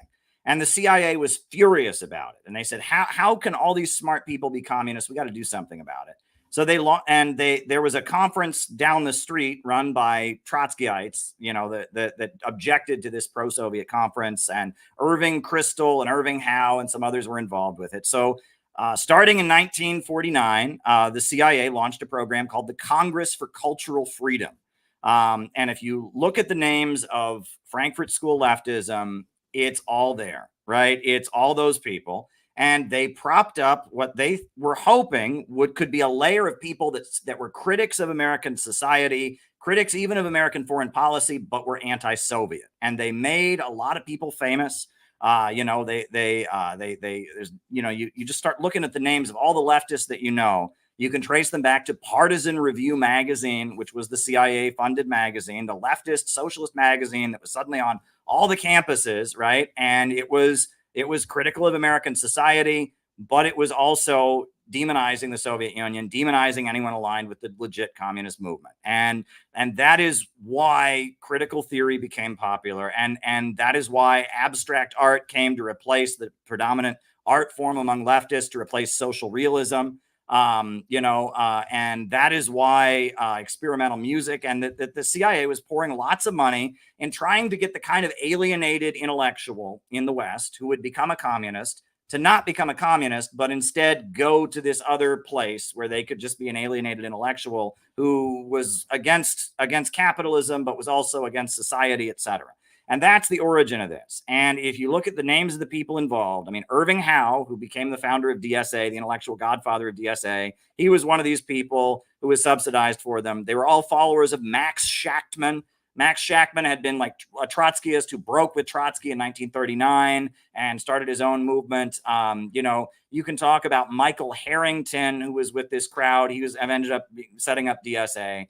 And that this was very much an intelligence operation. They needed their own kind of socialists. They needed their own kind of critics of American society, right? And then DSA is an even more interesting story, because you had the Socialist Party of America that existed, and it was this, we believe in socialism. We're just against the communists, right? We're against the communists. But as the 1960s movement got going, you had the rise of the new communist movement, various Maoist communist groups that were formed.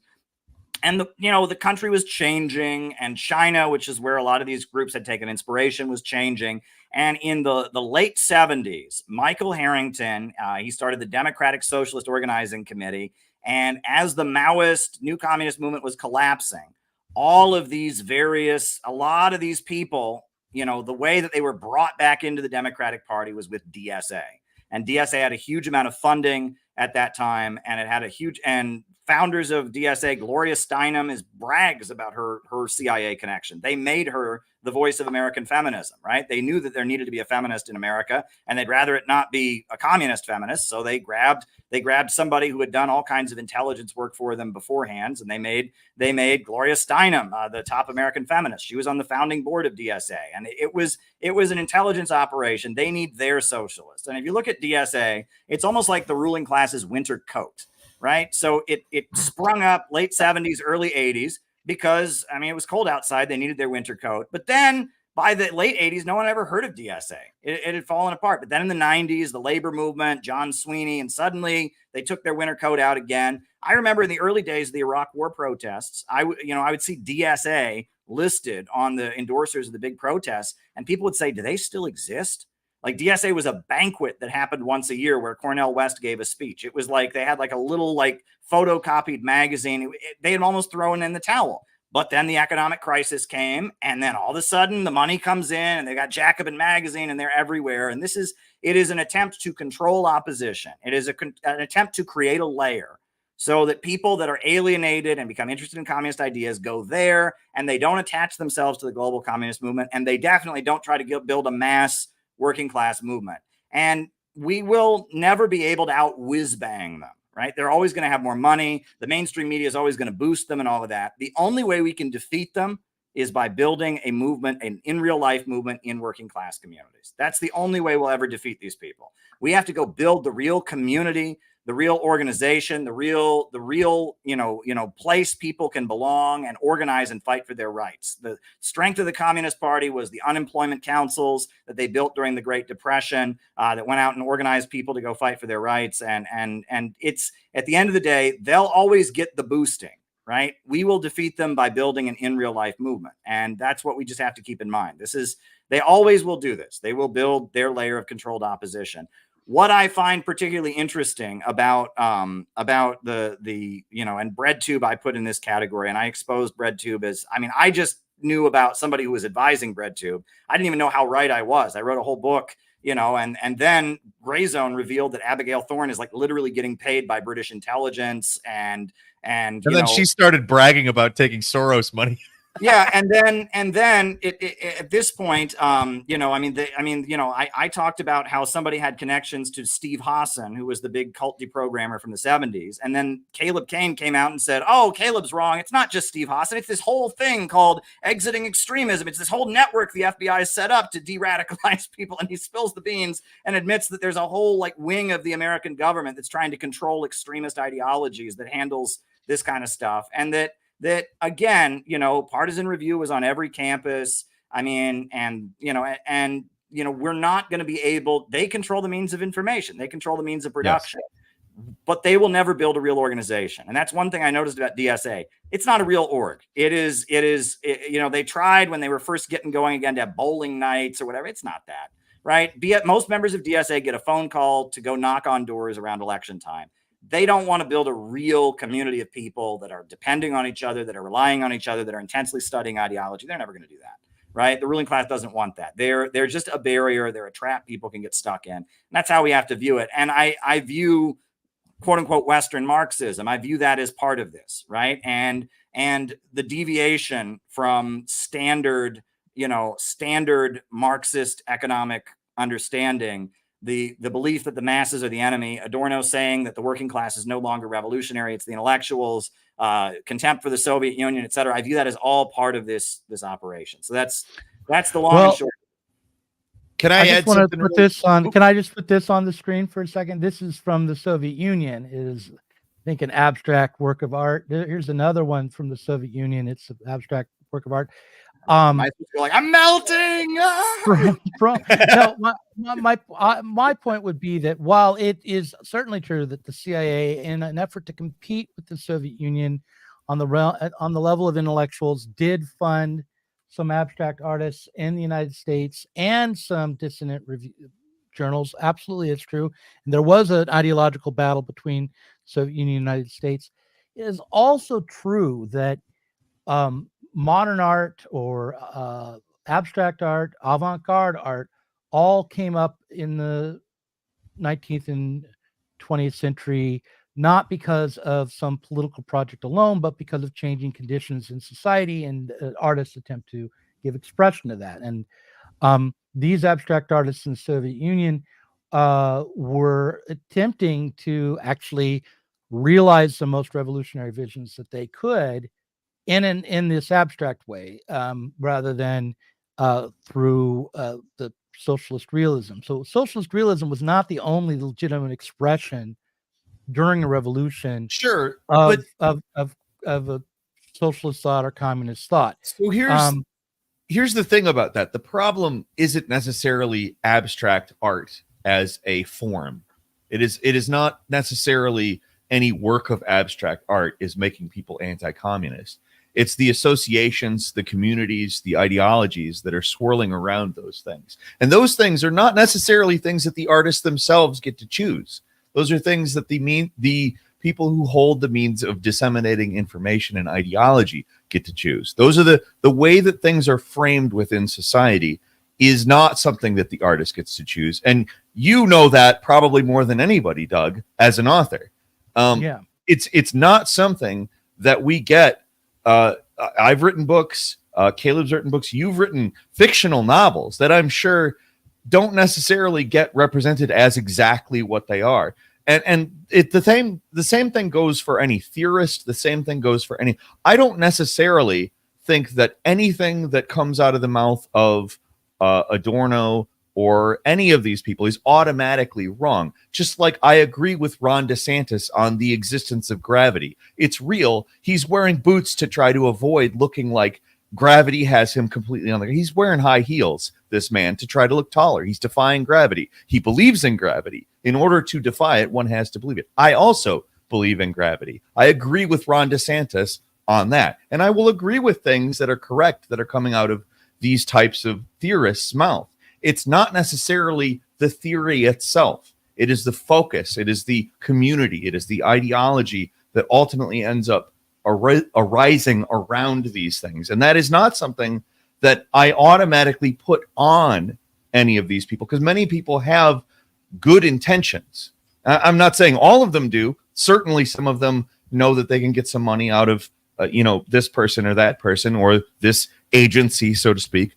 But a lot of people who are involved in all of this, like a lot of bread tubers, for instance, have very good intentions. They don't do this because they want to disrupt the workers from changing the mode of production. They do it because they think that it's the right thing to do. And the reason they think that is because of the context that is created by all of these disseminators of information, by the owners of these platforms. And that is ultimately where my critiques start to come in. I care probably less about exactly what Adorno said than Caleb does, for instance. I probably care less about that personally.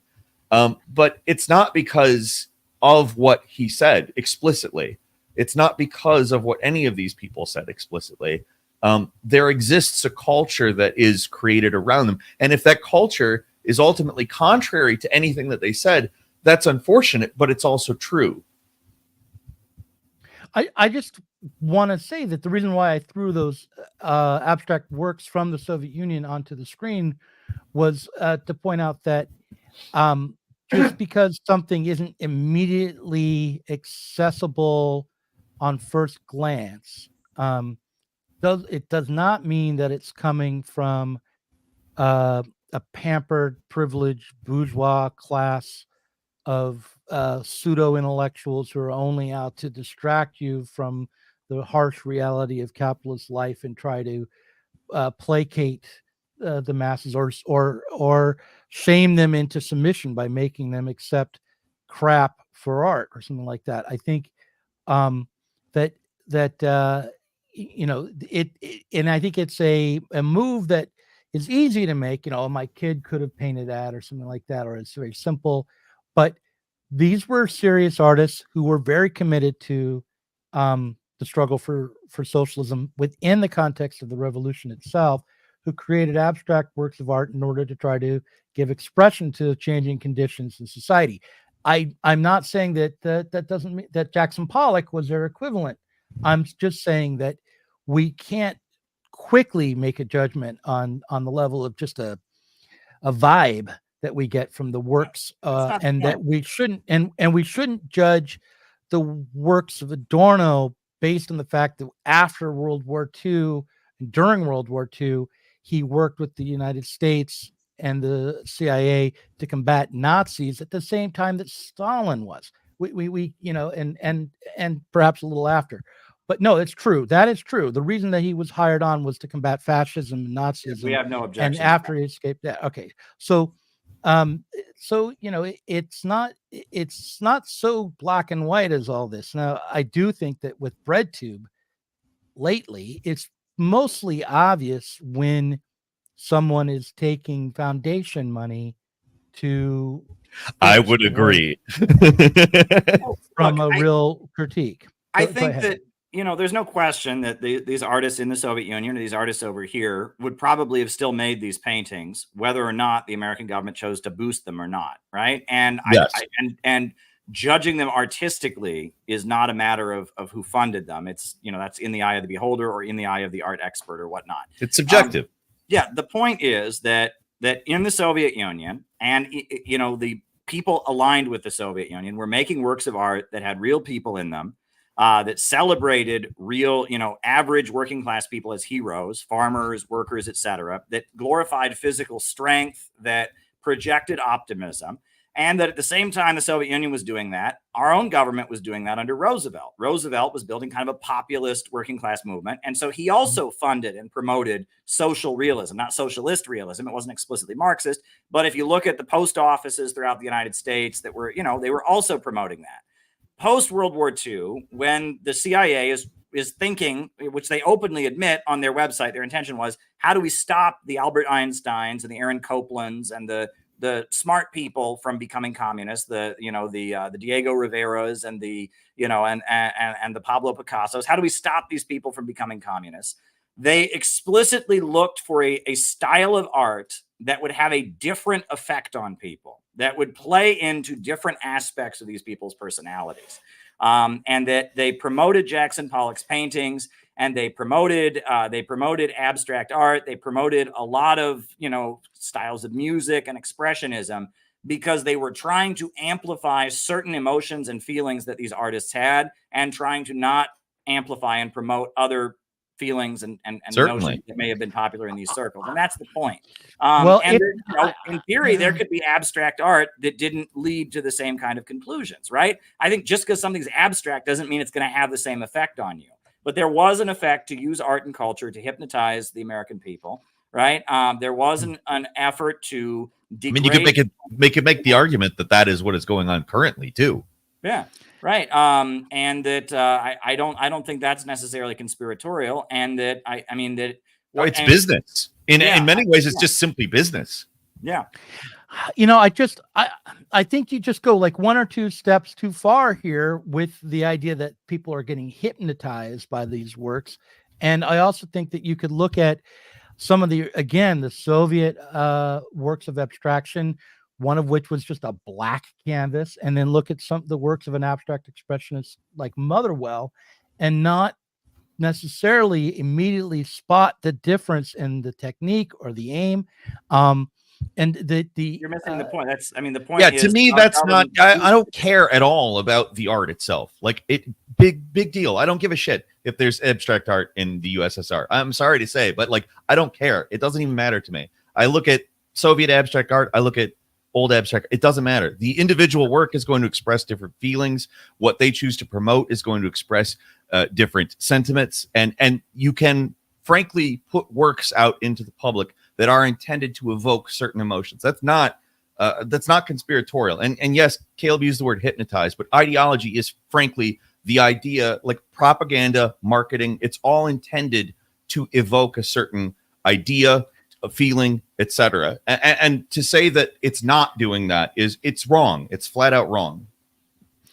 Well, okay, when it comes to works that are close to a black canvas, right? You know, then, and one of them is being painted in service of the revolution in 1917. Then what we're talking about is the context that it exists in. What is the culture being created around it? Right. And so did that's the Soviet government choose to promote it and amplify it, or is it just somebody in the Soviet Union felt that way and wanted to do it? Or did the American government choose to promote it? No, that's the real question here. Why are you aware of it, Doug, as an American? I'm aware of it because I read books about the Soviet Union and surrealist art and Soviet art and montage and the history of the avant-garde in the Soviet Union, not because I was it was pushed on me by the partisan review. Well, I'm not saying that anything was pushed on you here, though. Like or even in the partisan review, like the idea that Malevich or you know, that the Lazinski, this one is not representative of something authentic from the struggle for. Doesn't that usually have a woman who's like yelling on it or something? There's another one that's similar looking to that. Yeah. And it's like a propaganda poster with words on it, right? It's the same thing. But this is a red beats the whites. The red wedge beats the white. Is what it was. Okay. So this had a propaganda purpose at the time. And, but you know, it's so the point. Well, I mean, if that has a propaganda purpose, though, so does the ones here. Well, I'll tell you the difference in my view between the abstract expressionists and someone like a suprematist. Well, look, I'll go ahead and say this: like the most traditionalist looking, like photograph oriented art can be exactly the same as what we're talking about. I don't really give a shit if it's abstract or not. Like that doesn't matter. Like, what is something made to do, to evoke? Why is it promoted? What is the culture created around it, et cetera, et cetera? That's what matters to me. Like the style of art, like, yes, coincidentally speaking, abstract art is what was the vehicle for what we're talking about. I don't think that abstract art itself is automatically one thing or the other. Here's why Adorno liked abstract arts, whether it was the Soviet Union or whether it was mostly in music, you know, why he advocated for works that were sometimes dissonant. It was not because he wanted to alienate the listeners from themselves, but because he thought that works of art that that were avant-garde were more likely to allow and encourage critical engagement with the work. And whether or not that's true, I do think that I think for a certain type of person that probably is true, though. Like there probably is a certain type of person who sees an abstract thing and is more engaged with it, automatically speaking.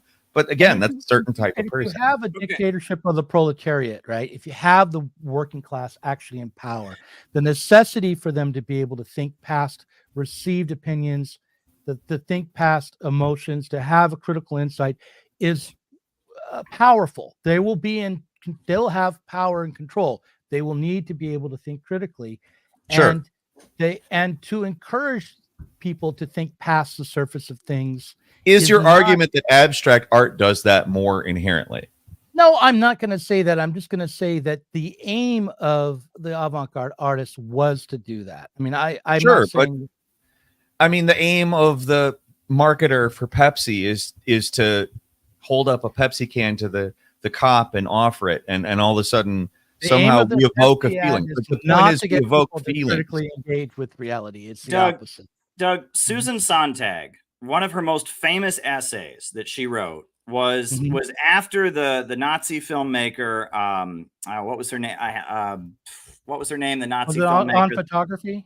The filmmaker. What was her name? Leni Riefenstahl. After Leni Riefenstahl, when she went to Africa and she found an African tribe and she did a photo exhibit of them, right? And Susan Sontag wrote this essay for the New York Times called Fascinating Fascism, where she argued that in that essay, these photos of African tribes were fascist.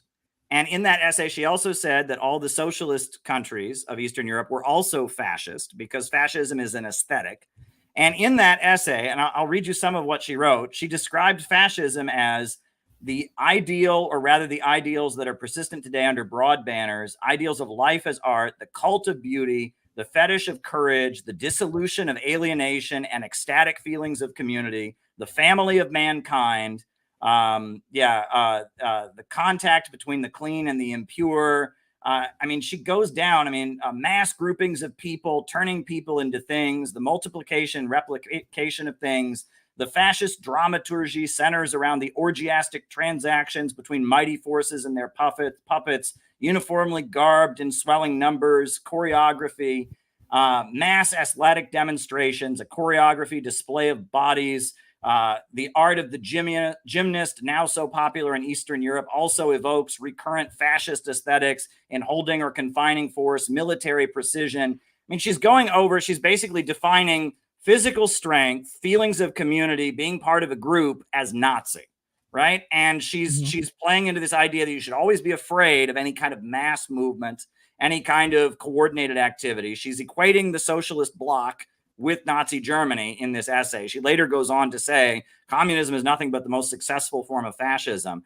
This artistic criticism, it's not simply that she likes abstract art. More than that, she finds strength and community and things that as a Marxist, you should be for, right? The family of mankind, right? The liquidation of alienation and aesthetic feelings of community. These are things that we should be striving for. Yeah, we're going to build a mass movement, and she's telling us that they're Nazi. That's Sontag quote Adorno in that or something? Why are you bringing that up? Well, Susan Sontag is one of the main thinkers of this kind of school. She was promoted in Partisan Review magazine, that they're the ones that made her famous with Notes on Camp and other essays, right? And that she is a really big expression of this attempt to redefine leftism as anti-populism, right? And we're talking about artistic criticism. And I've read a bit of Susan Sontag, and she said that the white race was a cancer on the world. Right. Well, that's not a good thing to say either, is it? Right. No, but I'm not a big fan of Susan Sontag. Okay. I don't think she's a representative of the Frankfurt School, which was Marxist. And just because she might have magazines that promoted the Frankfurt School promoted her. The Der Monat in Germany and Encounter in Britain and Partisan Review. And this was a big ideological push by American intelligence to try and change leftism, right? I've been published in Compact. So has Nina Power. So has Sohrab Ahmari. And we are not. I am not the same politically as Sohrab Ahmari. Sohrab They Ahmari. promoted a wide variety of different voices, right? I Yeah. mean, that's the point. Right. But they boosted this stuff because they wanted a certain kind of leftism and they didn't want another kind. A cultural focused leftism, just to be completely frank. And again, I want to reiterate the point here. It's not necessarily that, everything said by X, Y, and Z is evil and created by the government. That's not what the idea is here. The idea is when somebody has the ability to curate what people see, curate culture. And in all honesty, like what I have read of Adorno is actually critical of what I am talking about right here. What you are able to make with works that are not your own works, but curating works, creating context amongst different works. It can be contrary to the goals of the people, of the creators of the works. It is not automatic that like any of these people wanted any of these results. That's not something that I think is even worth asserting. Like, I don't think that a lot of the people that derive a lot of theory from, like, I watch videos by people on YouTube. I don't necessarily agree with everything that's said, but people derive theory from these folks and they focus on culture and they don't talk about who owns and who doesn't. And if somebody brings that up, they're problematic and they're who you go after. Now, that is because of the context of what these types of works direct them towards. Now, is it because they've read everything by Theodor Adorno or Marcuse or any of that? Absolutely not. I would argue that most of these people probably have not read. I've probably read more of these people than these people who are promoting these folks have. But that's not really ultimately what meant. Like, it could ultimately be that these guys, and I'm not saying they are because they aren't, but these guys could be traditional Marxists. And if you promote it within a certain mode, a certain context, I like to call it fandom, personally. I believe that there is a mode where we commodify identity and we commodify community, and that is ultimately fandom. If you promote even the hardest of Marxist, traditional Marxist viewpoints in that context where it's a book club and there's merchandise and consuming it the right way is the right thing to do, the most materialist thing you can say can ultimately be contextualized in a manner that makes it useless. Again, like we've talked about MAGA communism. That is that. It's a fandom Marxism that ultimately takes all of these materialist sounding things and focuses people on culture. And they're not even trying to paint themselves as culture focused. The Frankfurt School is explicitly painting itself as culture focused. Critical theory is oriented towards culture. Gramsci, for instance, oriented explicitly towards culture. I'm a little more familiar with Gramsci, for instance. It's not something that necessarily Gramsci, I don't think Gramsci is like, you know what, I want to say that culture is the important thing because I want the American project to be the main thing in the world. That's not how these people are thinking, but it's how the curators think. What is going to focus people in an area that is utterly useless for the goals that they state they have? Listen, I don't. I mean, we could get into the weeds. Like, I'm not wanting to defend or attack any particular style of art, or to defend the partisan review per se, or well, certainly not. I don't think any of us are going to worry about right. that at any point. Right. But what I do want to say is that there's something that Adorno advocated for that I think is desperately needed today, and that it would help break a lot of people free from the stranglehold that, say, the Democratic Party has on the left. And that is open thinking and thinking all the way through an idea rather than stopping with received opinion. So when that doesn't mean that you just make up infinite number of excuses for things. If you're starting to repeat yourself, or if your idea has been overturned and there's no more reason to defend it, but you simply dig in, that's not open thinking.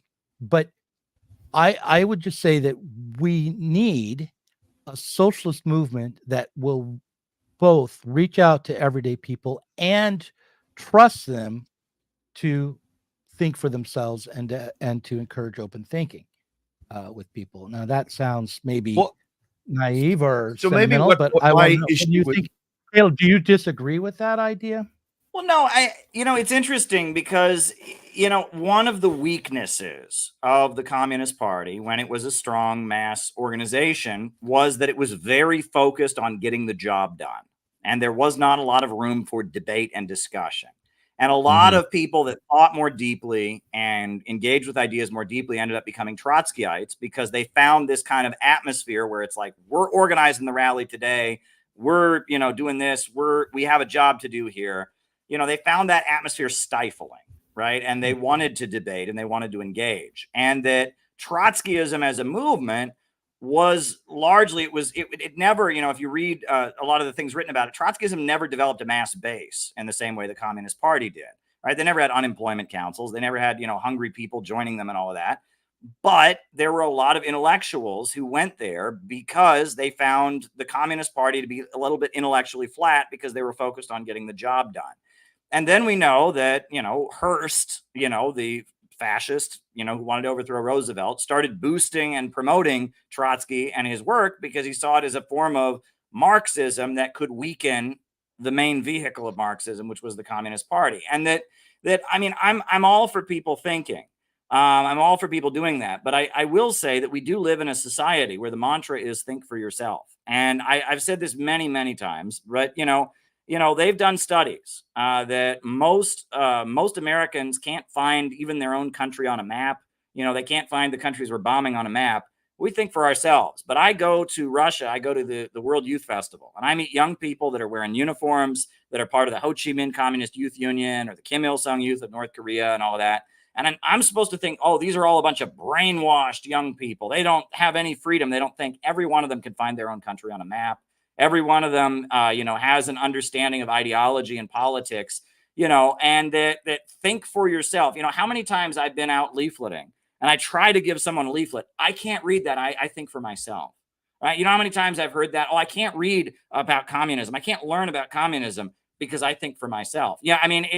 Think for yourself is, I follow the party line and I want everyone to perceive me as a great thinker. So therefore I cannot join a movement because then people might think I'm in a cult or I'm stupid or something like that. And we've gone way too far in the other direction.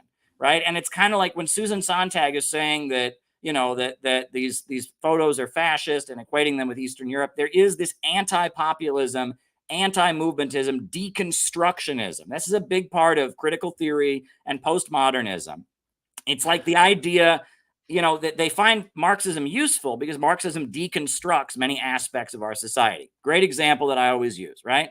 When I was a kid, there was a bumper sticker I used to always see, and it would say marriage equals one man plus one woman, and then it'd have a Bible verse. And I'd be like, oh, really? Well, how many wives did Abraham have? How many wives did Moses have? Yeah, the family has changed. And Marxism says, well, there's not this eternal sacred way the family is.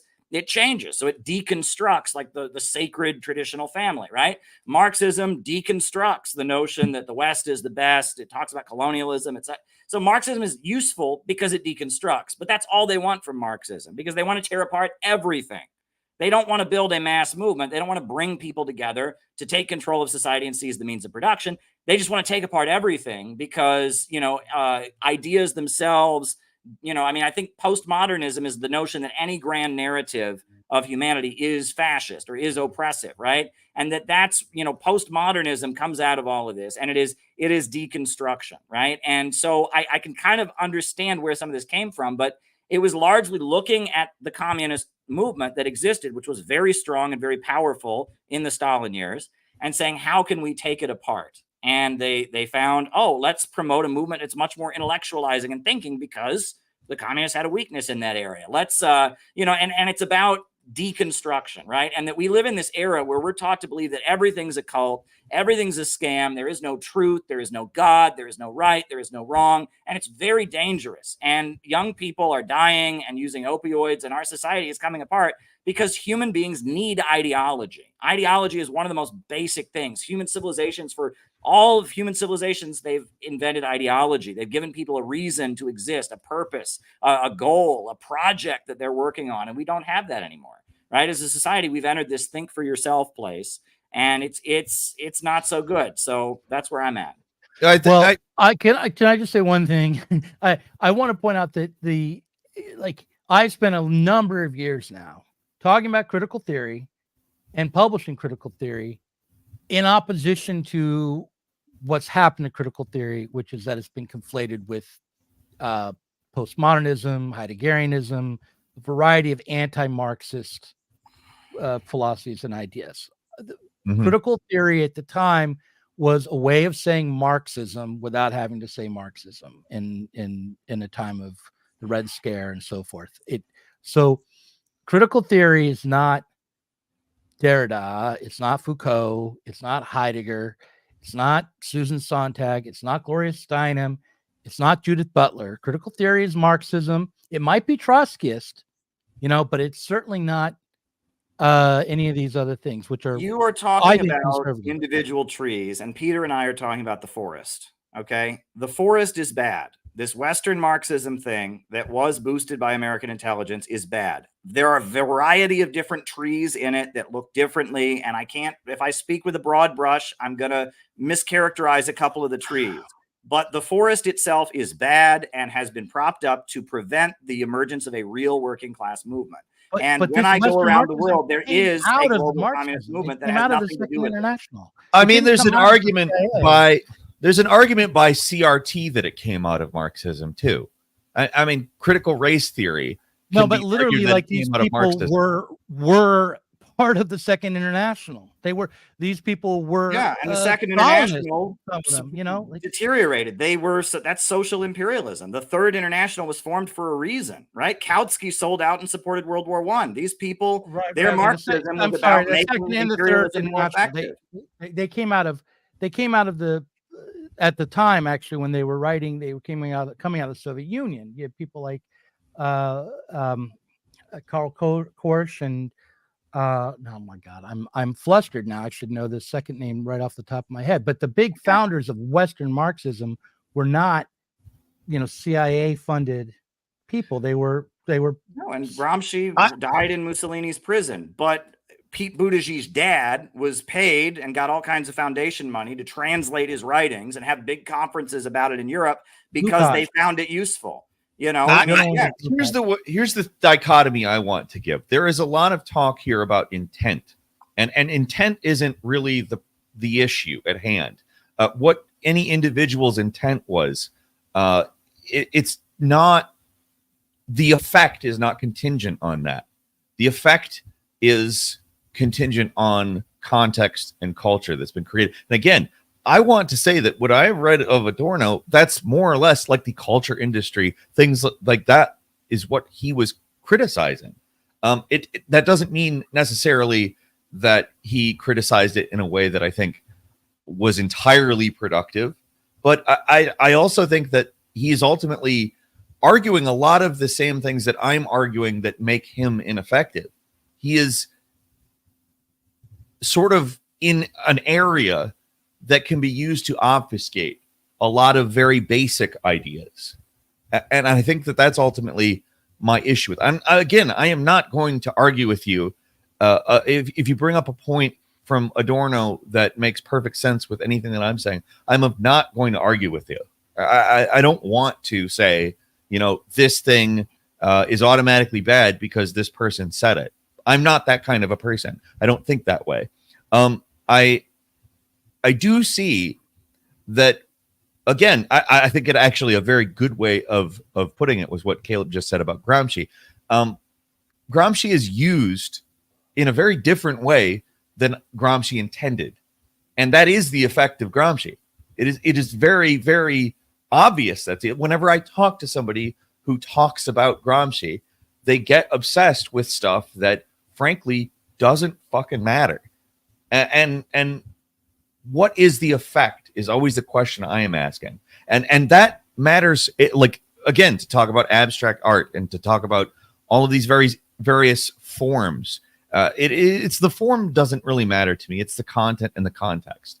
Those are the things that ultimately really matter. So the content might be contradictory to the context, but depending on how it is represented, it can be represented in a way that undermines the original point. If the original point was actually to take down the United States government and change over to socialism, it's irrelevant. What is the effect? I totally agree with you, Peter. And I just want to say, like, you can do the same thing to Marx himself. You can. I agree, and we have. Again, I said we have very much seen that. MAGA Communism is an example of that. MAGA Communism is a fandom-oriented book club that ends up focused on culture.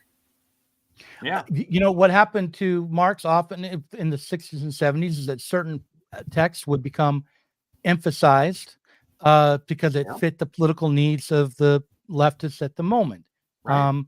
So what I would say is that isn't just happening because of the intelligence community, although at the moment the intelligence community in the United States is certainly influencing a lot of our understanding of things in ways which go well beyond what I would have expected 10, 15 years ago.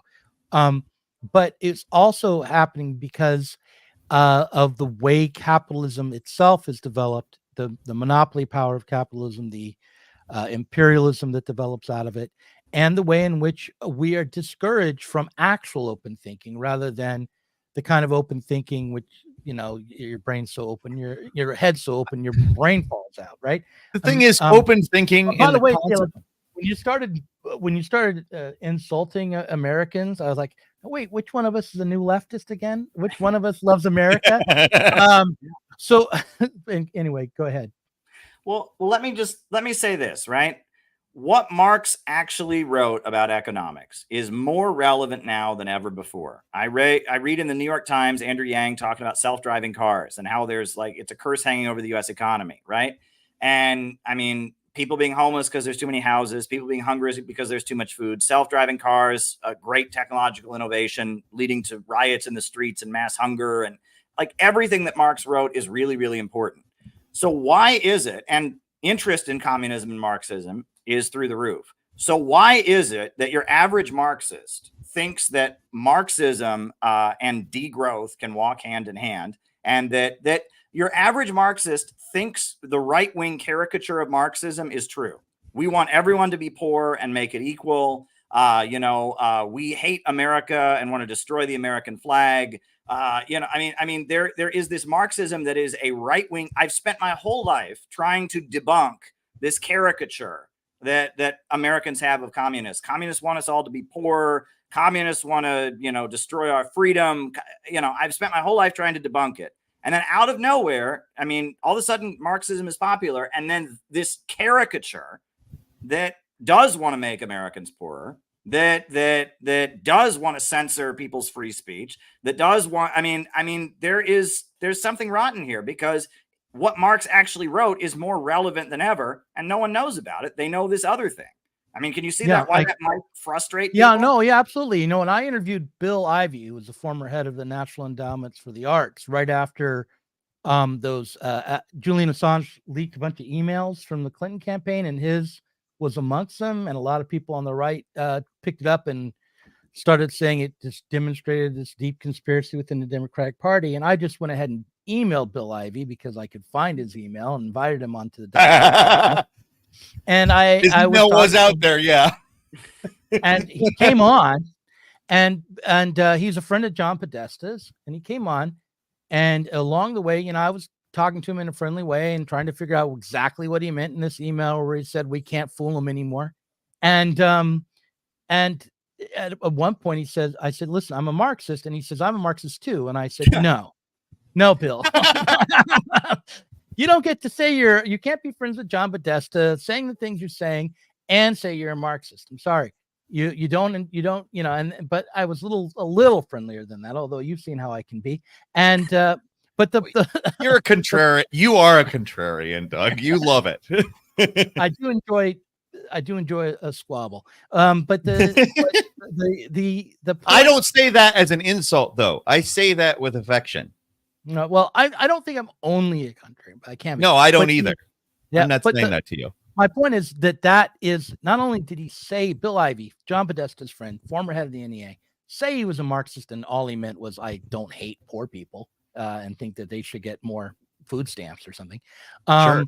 But he kind of meant it, and a lot of people would have believed it. A lot of right wingers who listened to that podcast I call thought it. he and I were the same guy, and we're and like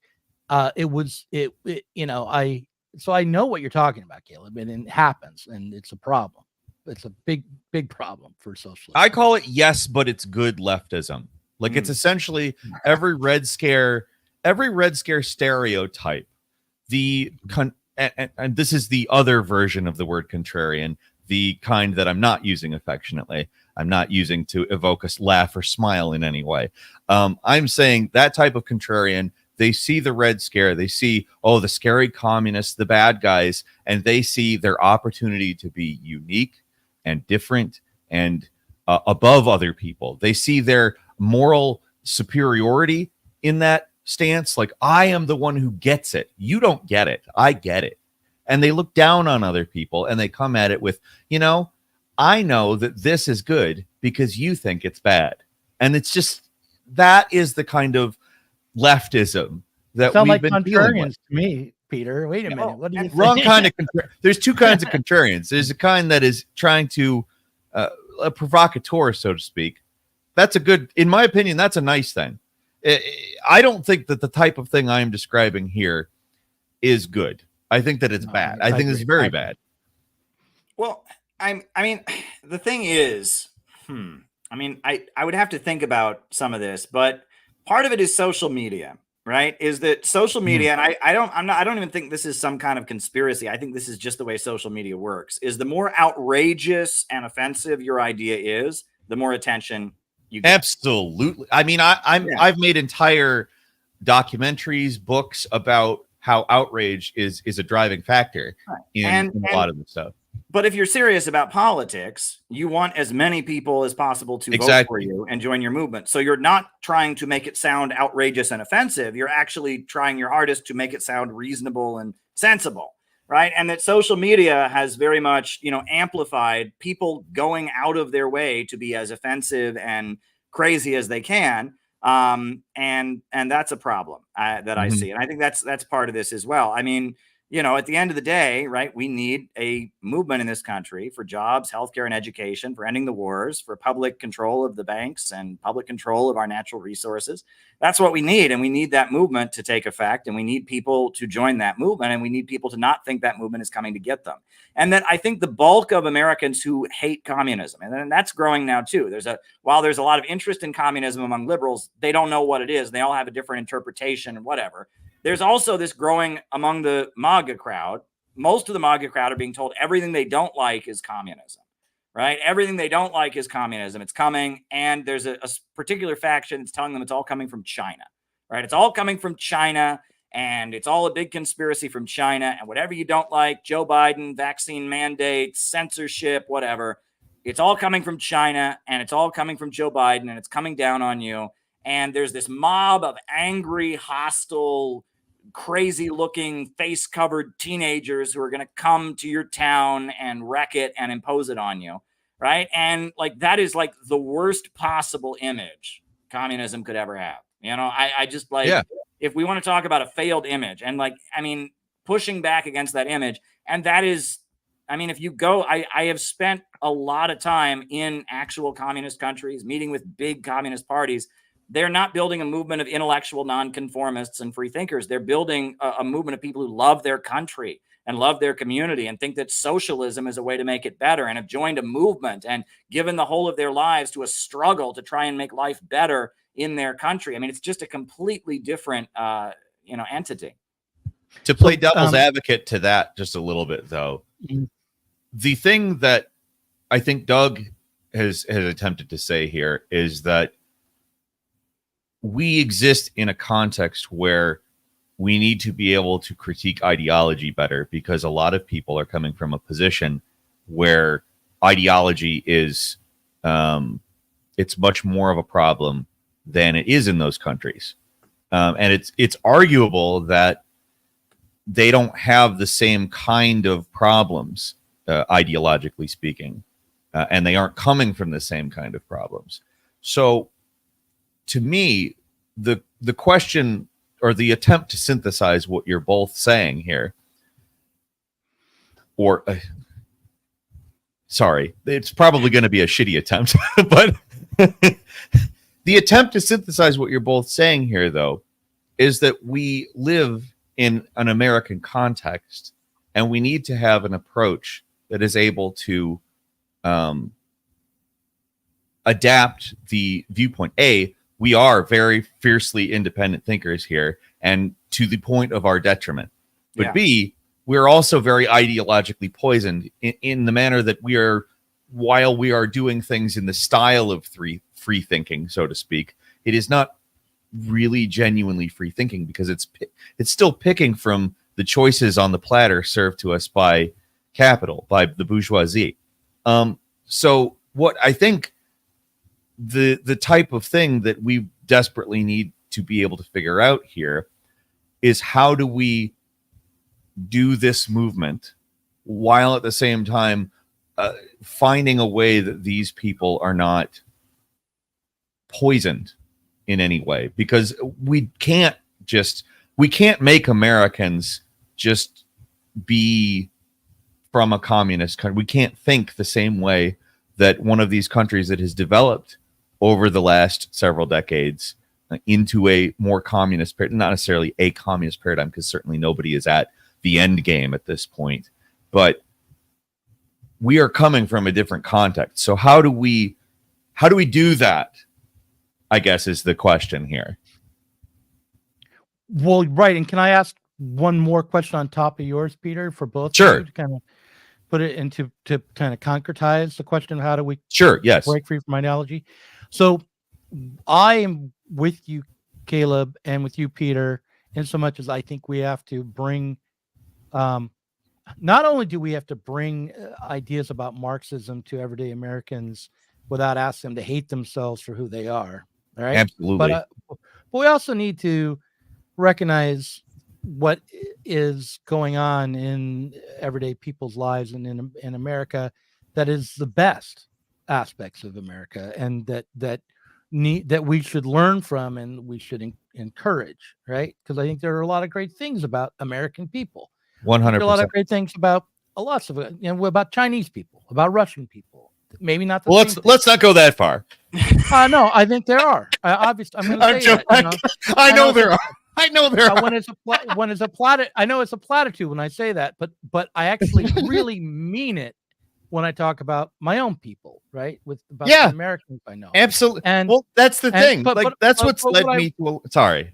I Go want ahead. to ask this question about that, which is, but how do we encourage American workers and Chinese workers, Russian workers, to find what's best in themselves and link up with one another, to avoid the ideological trap of nationalism at a point when there's a good chance for geopolitical conflict to emerge between these superpowers, which I don't think, or maybe I'm wrong here, but I don't think that would be good for no, I don't think that a war between China and the U.S. would be good. Yeah, or Russia and right now, revolutionary defeatism. Our real enemy is at home, and that needs to be the message that is hammered home to American workers constantly. That our real enemy is Wall Street, our real enemy is the Pentagon, our real enemy is the big banks and corporations that run our country, and that China and Russia and Cuba and Venezuela and all those countries could be our allies in defeating them, and that we have more in common with the countries around the world that are struggling against our oppressors here at home than we do with our oppressors here at home. I mean, that is the understanding, and that's, we use this photograph. The textbook, the new CPI textbook, We Won't Fight Another Rich Man's War, 1976, to protest the bicentennial. The Revolutionary Communist Party got hundreds of veterans to march through the streets of Philadelphia we won't fight another rich man's war. I mean, that is the duty of communists in a period like this, especially when our ruling class is trying to foment hostility to Russia and China. We need to be saying, no, turn the guns around, right? Let's make war against Caleb, the war would you maker. encourage Chinese young people to join up and fight for China? Yeah, absolutely. Right. And you would Their encourage game and American young people not to defend their country? defend their country. What are we defending? I mean, China's not a threat to us. I mean, we're talking about on class lines here, because the Well, real it's basic problem. Leninism. I mean, you always Yeah. welcome the defeat of your own bourgeoisie. We live in an Yes. imperialist country. Even if China was imperialist, we would still welcome the defeat of our own imperialist bourgeoisie. Turn imperialist war into civil war, right? I mean, that is very basic. I mean, Yes. there's exceptions like World War II, but aside from like a World War II like situation, right? We want American imperialism to be defeated. Marx, one of his most beautiful pieces that I quote, was he talked about how when the Irish were fighting for their national liberation, it was the duty of the communists in Britain to do everything they could to, support the defeat of Britain at the hands of the Irish people. Right. And that to get the British workers to see the victory of Ireland as not just a matter of abstract justice, but rather as a step toward their own liberation. Right. That if China defeats the United States around the world, that's a victory for the American working families. Right. And that if China is overthrown, that would be a defeat for us. The fall of the Soviet Union brought in huge waves of austerity. Right. Living standards went down. Unions got weakened. Right. Whenever there's a big defeat for the global anti-imperialist and socialist camp, it hurts us here at home. Right. It hurts the working class. Absolutely, because it gives them more of a monopoly on all of these aspects of worldwide production. And I even want to mess with your phrases there, Doug, because I don't want anyone to confuse me. You said, would I ask Americans to fight for their country? I would ask Americans to fight for their country by standing with China and fighting against the American government that is loyal to an international financial system that is grinding this country into poverty. To really love America would mean you'd never go overseas to die for Wall Street. I would view that, sending Americans to go and kill Chinese people as the most unpatriotic, un-American thing imaginable. So there you go. I just remember 3 years, like a year and a half ago, I was at a wedding and this Canadian man marrying a Chinese woman. And they were, the family in China was on the Zoom, I think, or Skype or something at the wedding. And the idea, even in that moment, there was this feeling all this goodwill between these nations could fall here pretty soon. It just seems to me that rather than a war between nations, and to avoid war between the United States and China, to avoid war, to find peaceful negotiations between Russia and NATO and the United States, and to settle the conflict would be better than a world war, which would be meant to, be the triumph for China, but which could very easily create horrific conditions around the world, and and which we must do all we can to stop World War III. World War III is undesirable. I mean, if it were to break out, I know that one side must win and one side must lose, and that's might be a statement that gets me in a prison camp someday or something. But but I don't want that war to come. I think the interest of humanity lies in doing everything they can to prevent that war from ever coming.